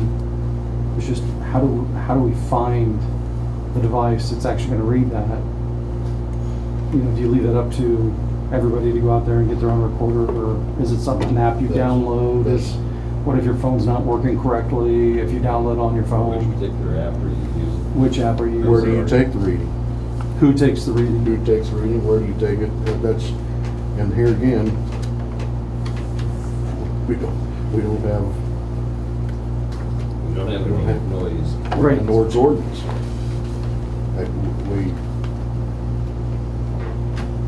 That's why I opted not to put that in the proposed resolution. Because the original cup was for lighting itself, not noise, and it was lighting for safety. Yeah. I mean, as a commissioner, you try and think, okay, if I want to be a member of the community, you know, I want to be a good neighbor, I want to encourage economic development, I want to protect landowners' rights. You know, and then you start looking into this, it'd be a hard way to track exactly when somebody was in compliance and when they weren't. And there could be a discussion between small compliance issues. And the thing you don't want to do is open it up where it seems more heated between neighbors. And another thing, if I may, Mr. Chairman, that was also, along with that 60 decibel notation there, were other recommendations about alternate routes for Palomino Ranch to pursue this, was to annex into the city of Dodge City and follow noise ordinance, or Ford County develops and approves a noise ordinance, host or rent concert events at the other venues, discontinue concerts and only follow the resolution 0618, or to move to another location. I'm assuming this is supposed to say away from residential areas. And that was all in the same area of recommendations as the 60 decibel deal, and none of that fits within the structure of a resolution that we're trying to pass here, because if any of that stuff was followed, then we wouldn't need a resolution to begin with. Just say you can't use your property for this. Right. Yeah. I mean, really, because it'd either be off-site or if it's annexed into the city, it would no longer be our. It wouldn't be our thing to worry about anyway. So, I think as far as that list of recommendations goes, I kind of have to look at it absent those things, because it just doesn't make sense for us to look at it that way, to me. I agree.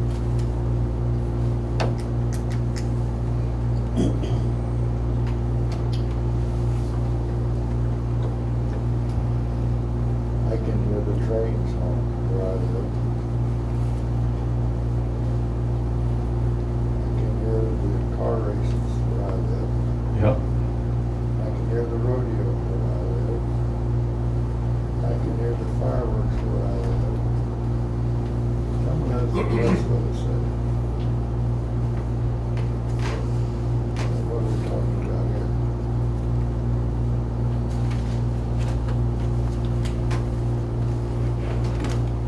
I live north of the country club.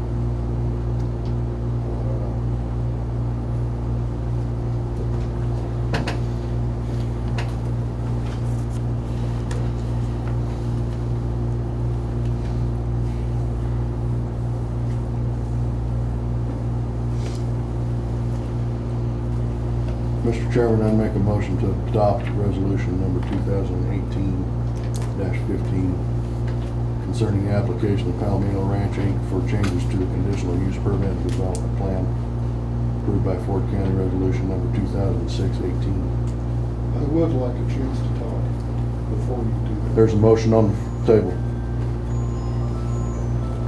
I second it. So we have a motion and a second to approve the Ford County zoning case for Palomino Ranch. Mr. Winkler, I'll give you 5 minutes if you'd like to discuss it. Certainly, Okay, I was at I'm a little confused about the zoning board meeting simply because it was my understanding that the zoning board did not approve the changes that they were wanting. That's what I understand too. I would like you to listen to something here. Get this pulled up. You're talking about you can hear the races. Well, I can hear the races too. Races don't shake in the windows. This was Saturday night, August 5th. This is what we heard from approximately 2 o'clock. And that's 1,000 foot away, and it's a lot less here than it is on that. I was getting readings of 106 decibels. Now you're talking, you don't have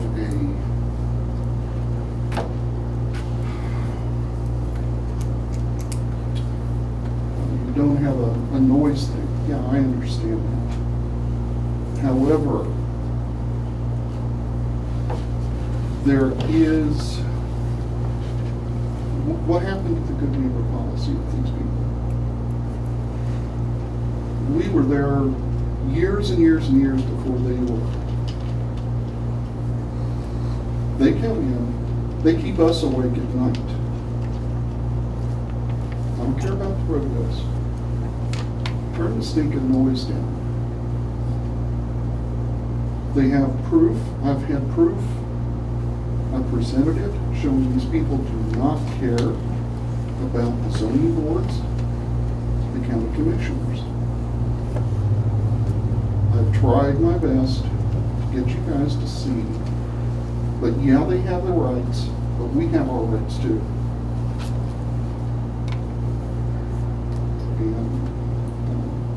Am I incorrect in that the zoning board did not approve their request? According to the meeting minutes, they approved it 3-0. Okay, that's not what I was heard, that's not what we have on the videotape. Cake News was there, they videotaped the entire thing.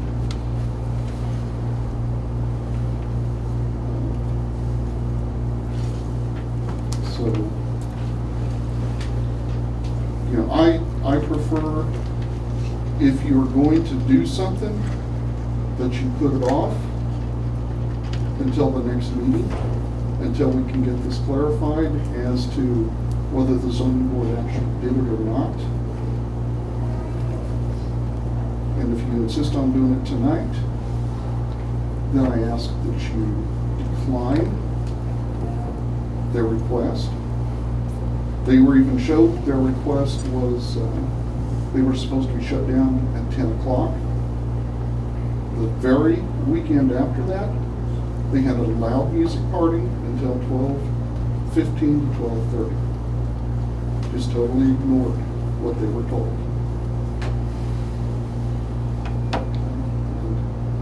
If I'm in the wrong, I'm in the wrong. I've invited each of you out personally on the phone to come out and listen to what we have to put up with. One person was asleep. Yes. And I go to sleep too. Well, I'd love to have gone to sleep that night. One person was out of town, and the other person I wasn't able to get a hold of. So before you make decisions on this, you need to come out and listen to what's going on. Sit there behind your desks and say, well, property rights, yeah. Where's my property rights?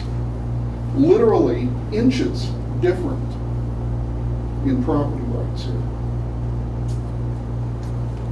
And I could go on, but at this time, I'm just going to have to sit down unless you have any questions. Thank you.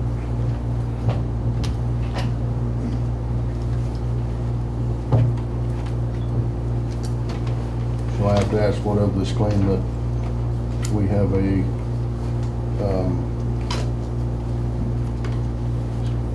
have a dispute about whether this was recommended by the zoning board or not. I wasn't at the zoning board meeting, so we're sitting here going on recommendations, and I don't know. I got minutes here that say that they approved it 3-0. Are we positive of that, or we got minutes here that say that they approved it 3-0? Are we positive of that? Yeah, it's based on, somebody writes on the resolution, you know. My recollection of the zoning meeting, I didn't take any notes from it, but they had the board initially proposed a 12 o'clock ending time for events, and basically we're in favor of the development plan otherwise. For some reason, the chairman of the, and I think there was actually a motion to do that, and then the question was asked, do you mean 12 midnight, or do you mean keeping it at 10 o'clock? My recollection was that they had said 10 o'clock, because there was this statement made, that the county could do things beyond 10 o'clock, which I have no idea where that comes from, because I'm not aware of anything that says that. So that's my recollection of what happened at the zoning meeting. Now, their 12 o'clock thing was based on a city CUP that doesn't have any effect on the county. And in fact, the city CUP is no longer in effect. It did say 12 o'clock, the county does say 10 o'clock. Well, and the 10 o'clock on us was because of lighting. I mean, that was a lighting issue where if they were yeah. going to install lighting, that becomes a moot point. It's not a noise point, it's a lighting issue of safety. They didn't clarify that. In the original CUP. That's what I read in that I meant the original. meeting. Can I have 5 minutes? Sure, yeah, I gave That's one side fine. 5, that's, Only if that's fine. yep. Is that okay? All right. See, in August 31st, 2010, where he's talking about the city thing going on, Chairman Goodnow asked the applicant to step forward and present the case, which is kind of what I'm trying to do here. You know, we addressed the concerns that were brought up from Mr. Winkler, with all due respect, you know, to keep the events, you know, reduce the noise, reduce the trash, and reduce the dust. So in doing that, we put a 6-foot chain link fence all around his property. We got a 2,000-gallon water tank to spray, so there's no dust in his house. We're going towards his house, and reduce the noise by building a band shell to a 200-foot by 80 band shell that reduces and suppresses the noise, so that we can reduce the noise, so that our neighbor, we can practice the good neighbor policy, in other words. And that's what we were doing, and this is since 2010, and we've been trying to do that. Right now, to keep the noise down, so Mr. Winkler could get his rest, because it's only 5 events per year. He's got 360 more days, you know, to rest, and we're only asking for 2 hours. That's 10 hours a year that we're asking. I'm sorry, I don't have the speakers, but this north end is gonna be covered before, and that's facing towards Winklerville, towards the north, so. And the 2006. I've already seen it, sir. I've seen that. Oh, you've seen it? I've seen it. Okay. Yeah, we're gonna block this off so that there's no noise going towards our neighbor. The last thing you want is angry neighbors, you know, so. Yeah. You know, it's just five, maybe 6 concerts a year. It's seasonal, you know. We built this red awning to, you know, go with these conditional permits and recommendations to try to, you know, make everything so that we can go past 10 o'clock. And I mean, we didn't put that red building up there to quadruple our taxes, and you know, for fun, because the conditional use permit that Mark has here is from 2006, and that's asking to put up one of these. And we didn't hear nothing about it. We went on till 2018, and we did the first event, and J.D. Gilbert shows up with the sheriff after our first event. Hey, we went past 10 o'clock. Now, how do you go from 8 years, from 2010 to 2018, without, hey, you know, you're too loud. Nobody told us to turn it down. Nobody said anything. So we're willing to work with you and Mr. Winkler and just, you know, cover both sides, face the speakers a certain way, and, you know, have also a reading from, like Mr. Winkler has. You can download the free app. This is from all the way from Dodge City Roundup Rodeo. See, I got it 77 to 80 decibels, and I live them all the way from the Dodge City Roundup Rodeo. See, it's the same. And you can download this decibel app. Anybody can download it for free on the Google Play Store. It doesn't take a scientist. But, you know, I appreciate you guys' time, and that's all I have. Thank you. Thank you, sir. Well, Glenn, I know one of the questions was asked is, you know, are the meeting minutes right, are they wrong? And I think even as a commission, you know, even if the meeting minutes were wrong, it's just an advisory board. They're advising us on what to do, and I think, you know, as a commission, you know, we're here to make those decisions. I think, you know, from 2006 through administration, there was a lot of assumptions, something just kind of talked about. And I think that's when he mentions that our administration showed up with the sheriff to discuss this. It's very clearly, hey, we need it in writing, we need to see those things, and that's why you're in front of us with the conditional use permit is we need to see what it is that you're doing and are you matching what you're doing. Which, you know, again, the original conditional use permit was for lighting, safety, the 10 o'clock time frame. With that being addressed, that kind of relieves that. It was never about noise, which is what's getting into more of the good neighbor aspect. You know, so I know that's really where it's kind of come down with the commission. So, along that lines, before the administrator that we have right now, I think that there were some things that you may have come to the previous administration there, and there was de facto or whatever you want to call it, kind of an agreement or kind of an allowance, I guess you would say, to go ahead and have the thing the way that you wanted to and take it as long as you wanted to. And what has changed here is that, of course, we have the concern about the hour of this, and we go back and we start looking at that old CUP, and 10 o'clock was on there, and wasn't being adhered to. That is a concern.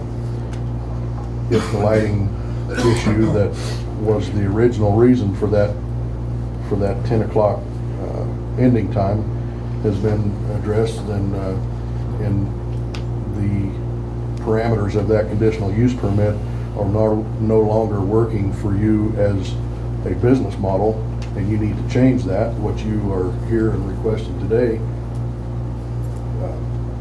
I think that they've taken the right path in trying to change that to fit their business model the way that they need it to work. Continue to pay their taxes, continue to pay their bills, continue to support their family.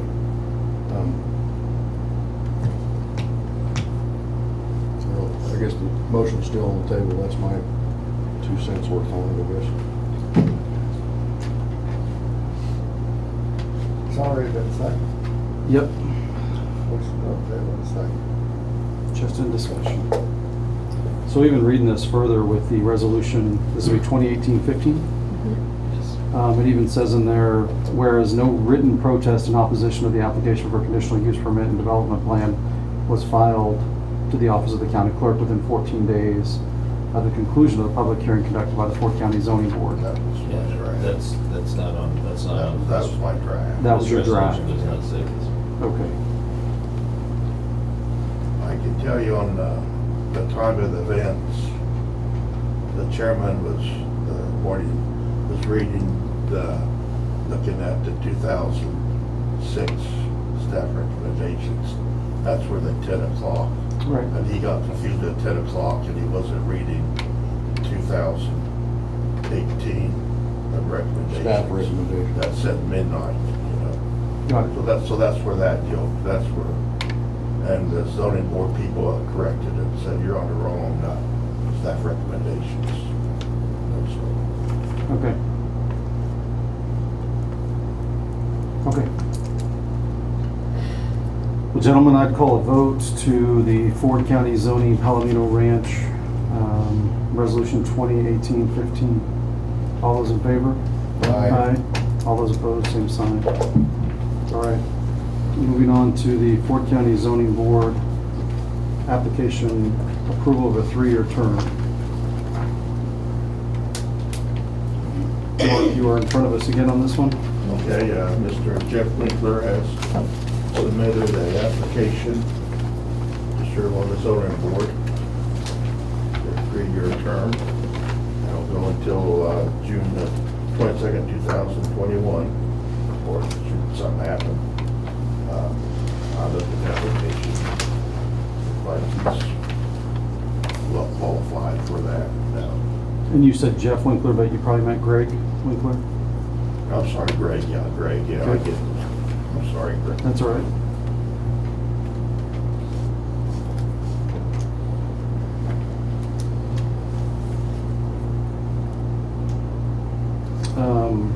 Mark, how long has this been open? We've started in the last meeting when I asked you to put a letter. I think we ran it at least 3 times, so it's been over a month. It's been probably a month and a half. You know, and we put 3 articles in the paper, 1 a week for starting back in probably right after 4th of July, somewhere along there it started. Okay.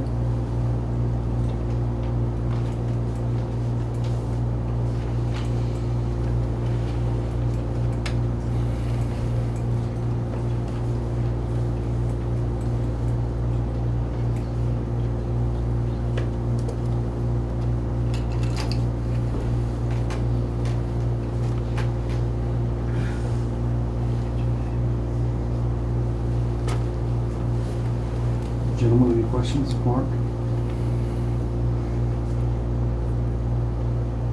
There were no other applications? No other applications I have received.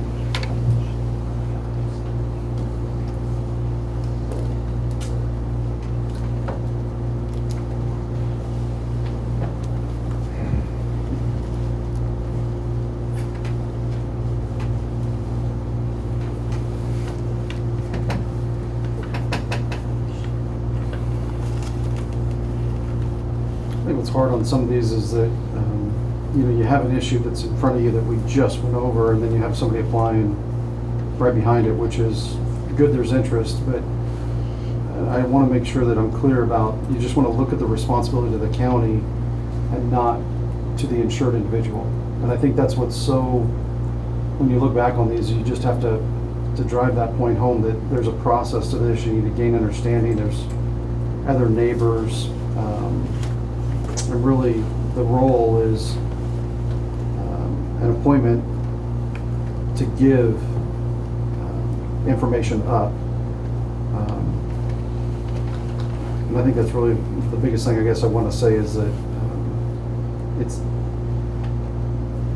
I wouldn't want to put you on there, Greg, if you're going to come back and retaliate, against somebody. It's more about the responsibility of the county. And I know I've had a hard time with this because I think as I sit up here, I'm probably one of the only guys that lived in the city my entire life.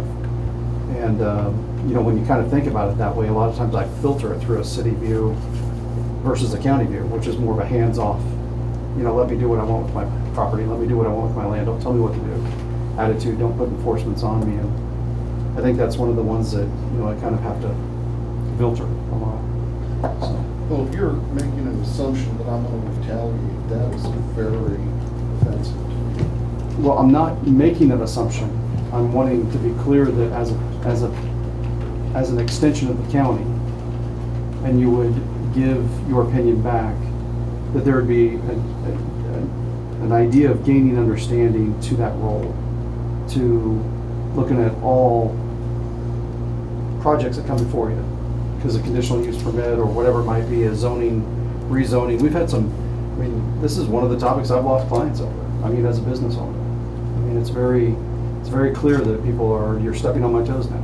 You know, you're telling me how to do my business, or you're telling me that I can't do my business, and, you know, it gets, you know, one of those that you just have to feel out everything. All sides, be open-minded to it, is what I'm saying.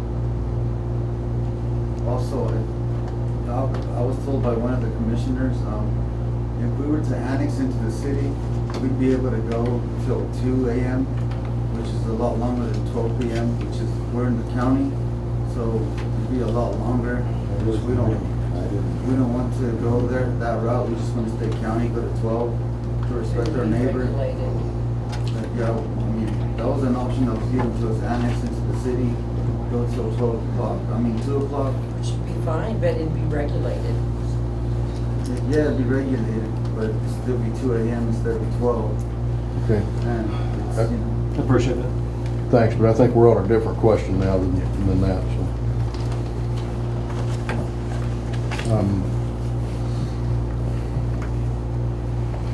So I think it's unfortunate that this comes right now on the heels of the last decision that we just had to make.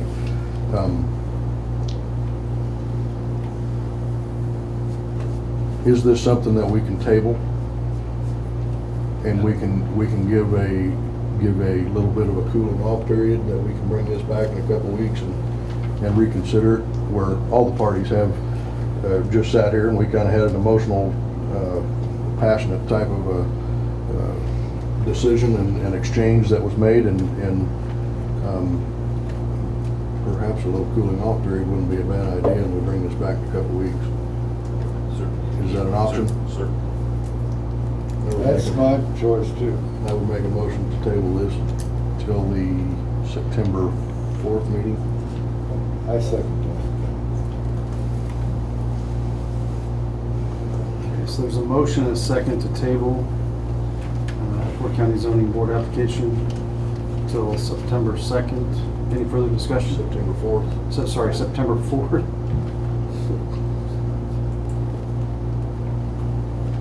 Hearing none, all those in favor? Aye.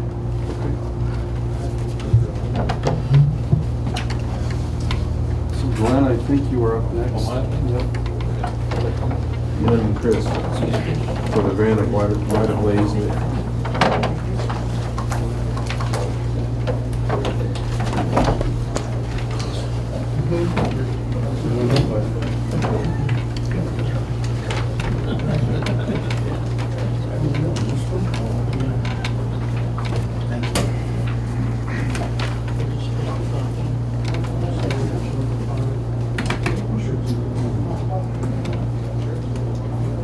Okay, we have before you Resolution 2018-16. It's a resolution to purchase a right-of-way easement along Gill Road for a drainage improvement project.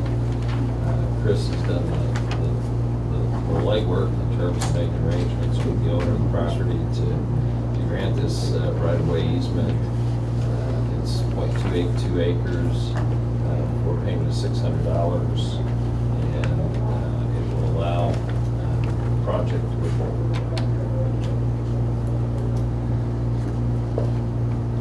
I would make a motion to adopt resolution number 2018-16. I'd second that. Motion second, any further discussion?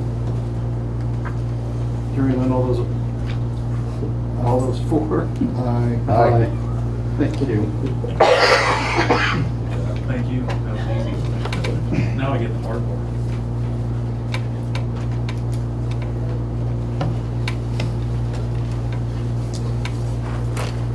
Back to you.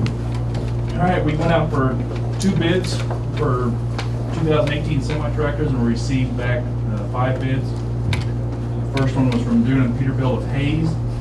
Their net price was $219,690 with a trade value of $13,000 for a total price of $206,690 with a delivery date of January 2019 to February 2019. Next was Dodge City International. Net price was $201,859.94 with a trade value of $19,500 for a total price of $182,359.94. And their delivery date would be December 31st, 2018. And then we received 2 bids from Maupin's Western Star. The first one was a 4700 model Western Star. Net price of $196,964 and a trade value of $12,000 for a total price of $184,964. And their delivery date would be March 15th, 2019.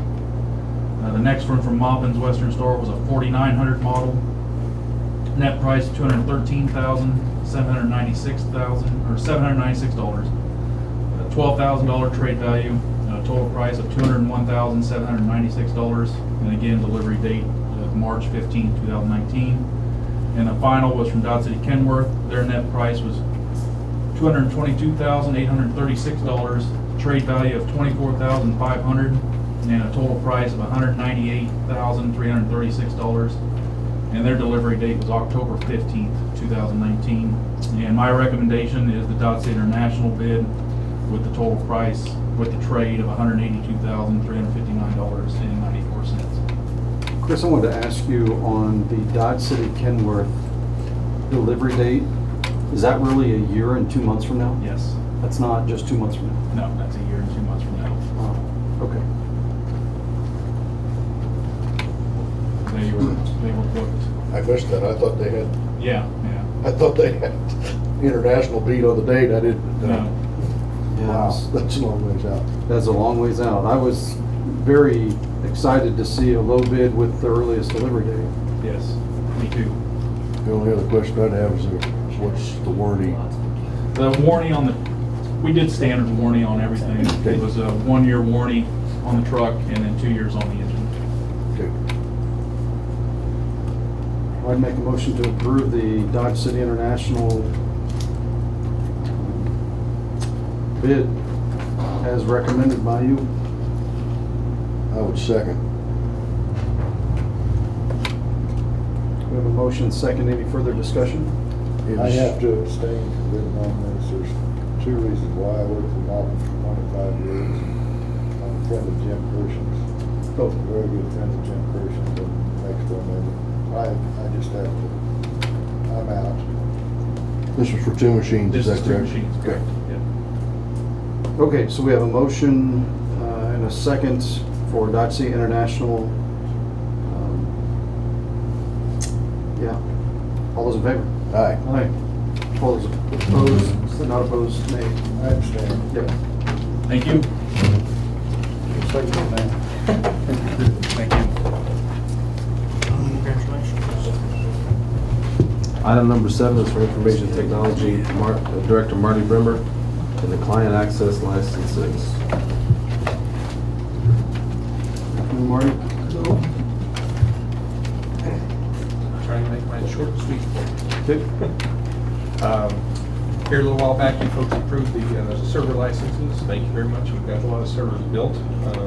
The client licenses is for the actual computers. This is a one-time purchase for the length and however long we use those servers. So it's just get our client licenses for the individual computers. The total price on this is $13,356, and that is out of the special budget fund that we proposed to you last year to help address these items. This is your license fee? For the individual computers to be on that domain, yes. I'm just shocked. That's all. I'd make a motion to approve the client access license fee in the amount of $13,356. I would second. The motion second, all those in favor? Aye. Aye. Okay. Thank you. Marty? The next item is for County Councilor Glenn Curbs and 3I Show Director Eddie Estes, Ford County Western Kansas Manufacturers Association contract.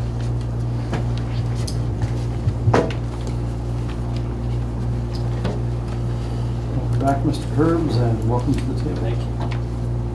Mr. Estes. Okay. What you have before you this afternoon is a contract that I would call a long and struggling effort. And I think that you have been aware of those efforts, probably bits and pieces over the last year or so. And there have been, I'm sure, conversations and meetings that I haven't been privy to. But I did receive from Mr. Gilbert an outline of what the contract should look like. And so what I've tried to do is incorporate that into a written draft. And that's what you have. And it's dated, just to make sure, there are all kinds of different ones going around. This one is dated August 15th, 2018 at the bottom, just so that we are talking about the same thing. I'd like to make just a few general comments about the agreement. First of all, it is a 5-year contract that would begin January 1 of 2019. It anticipates the 3I Show to have its presentation in March of each year. Those dates are identified within the agreement. For those of you who have seen prior agreements that are made, probably the two most significant changes, in my opinion, are one, the payment to Ford County, which provides for a payment annually of $30,000, and also switches from responsibility, in the responsibilities part, the security for the 3I Show from Ford County to Western Kansas Manufacturing Association. So those are, to me, the two most significant ones. Otherwise, many of the provisions that exist within this agreement existed in the prior agreements. So with that, I would, that's kind of the background that I have with this contract. There we go. Are you gonna sign this one? We worked on hard, yes. Are you gonna sign it? Yes, sir. You're gonna sign it before the first year? Yes, Like sir. it says on that contract? Yes, You're gonna sir. pay the $30,000? We're gonna do it. Are you gonna get current tags on your vehicles? You got out-of-state That's a tags whole- now. That's a whole nother topic. It's not, it's a big topic to me. I mean, everybody else around here has to have a local tag. They have run you all the time, and those are some of my problems. I want to say one thing, and I Shoot. sincerely mean this. I really appreciate your service to Ford County and what you have all done to make this county what it really is. And it's taken a lot of effort on a lot of folks' part in this room. And there's some really great people here that serve the county in so many ways. It's not, I wanted to say that to make sure. We've got a lot of new events planned for next year. We think that that could be quite helpful, and Sean can tell you that thing right now is pretty tough. So we're out there hustling to get as many of these folks back in as we can, and they can be in the show. It's a challenge for everybody right now. So that's why we're doing everything we can to make this happen. And I very much appreciate it. I believe things are gonna get better, Mr. Estes. I believe in my heart they are. So do I. Rain came at a good time. We finally got rain, that makes me feel optimistic already, so. I would make a motion to approve, accept the Yep. contract with Western Kansas Manufacturers Association. I would second that. With the motion and second, any further discussion? Remember, Eddie, the requests I made. Yes, sir. I will be out to see you if not. With a motion second, all those in favor? Aye. All those opposed? Aye. All right. Thank you, Eddie.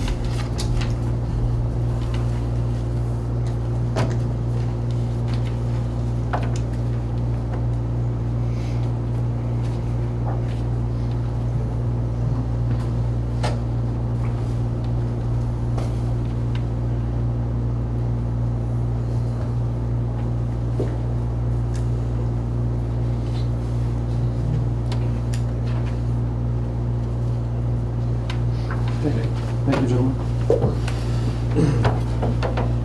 Item number 9 is for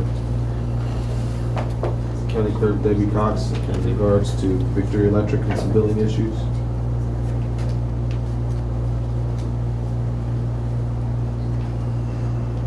We will stall for a minute or so. 60. The main issue we're running into, Commissioners, is the timing of the invoices for Victory Electric and the timing of our second meeting of the month does not coincide, so we end up missing being able to pay those claims and getting late fees as well. And I have talked to, because I was curious of how the city and schools do it, because they've got to be having the same problem. Yeah. They pay once a month. And I've talked to the city of Dodge City. They actually get a spreadsheet from Victor Electric before the bills come out. The bills are sent from St. Louis, Missouri. So therefore it takes 5 days for us to get it. So I contacted Victor Electric and they are going to set up a spreadsheet for us and send that also. Because this has never been a problem before and it's the way they've changed their bills. And we've tried to work with them for the last 5-6 months and have gotten nowhere. Anything that they've sent us has not worked.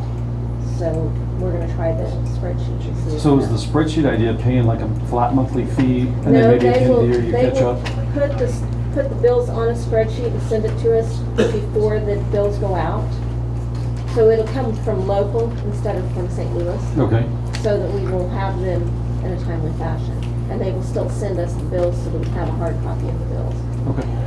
I think the designation we need to make between those two is that spreadsheet may not come like an actual official invoice, right?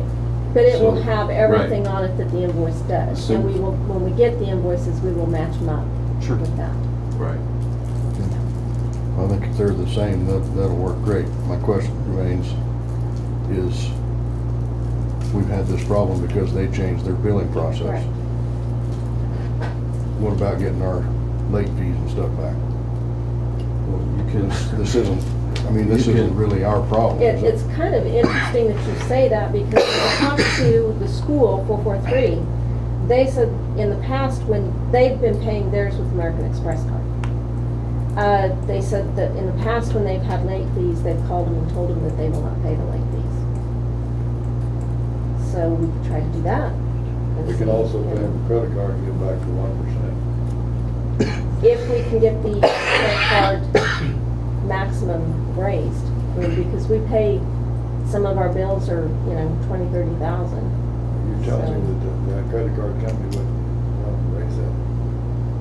I'm asking. Yeah, they should. I'd have to talk to Debbie Pennington about that. I would imagine we're We pretty can highly get rated. we can get 1% back, that's better than a kick in the head. Yeah.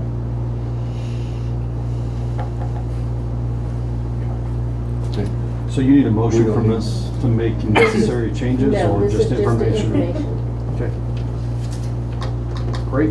Thanks, Debbie. Uh-huh. Item number 10 is the upcoming meetings. We have the next regular Board of Commissioners, County Commissioners meeting will be Tuesday, September 4th due to the Labor Day holiday. And we have Kansas Emergency Management Association's annual training conference at September 12th through the 15th in Topeka at the Ramada.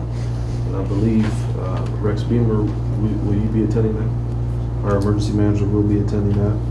We have the ICMA annual conference in Baltimore, Maryland, September 23rd through the 26th. And we have the Community Facilities Advisory Board, September 26th at 6 p.m. Location to be decided.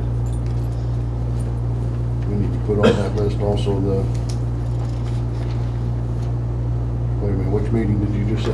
CFAB, ICMA, CFAB. Did we have on there the Kansas Highway meeting that they were talking about? out in October 11th. October 11th. Probably needs to be added to that list, so we keep that on our mind. Chris has got it on his already. Thank you, Chris. I'll be there representing us and Kansas County Highway Association. Well, if there's any way that we can get the rest of us there, the more people we have sitting in those seats right then, I think would be great. Do we have KAC convention on the list yet? No, it's too far out, I think. Okay, that's gonna be in October as well, towards the end of the month. And the reason I bring that up, gentlemen, is there's gonna be a meeting within the meeting there, within the convention. I think they're shooting for that Tuesday of that convention, and I'm not sure of the dates. But particularly counties that have community colleges in them would like to organize and have a meeting discussing how the funding of those community colleges happens and how we can possibly start sharing some of the cost of these colleges in a larger area rather than just in the county. Butler County, I believe, is pushing that probably more than anybody. They're right next door to Sedgwick County. 60% of their students are coming from Sedgwick County, and they're footing the bill. So that's going to be coming up there. Just thought I'd put that out because I think that should be interesting to us. So, there was one other thing. Can't think of it.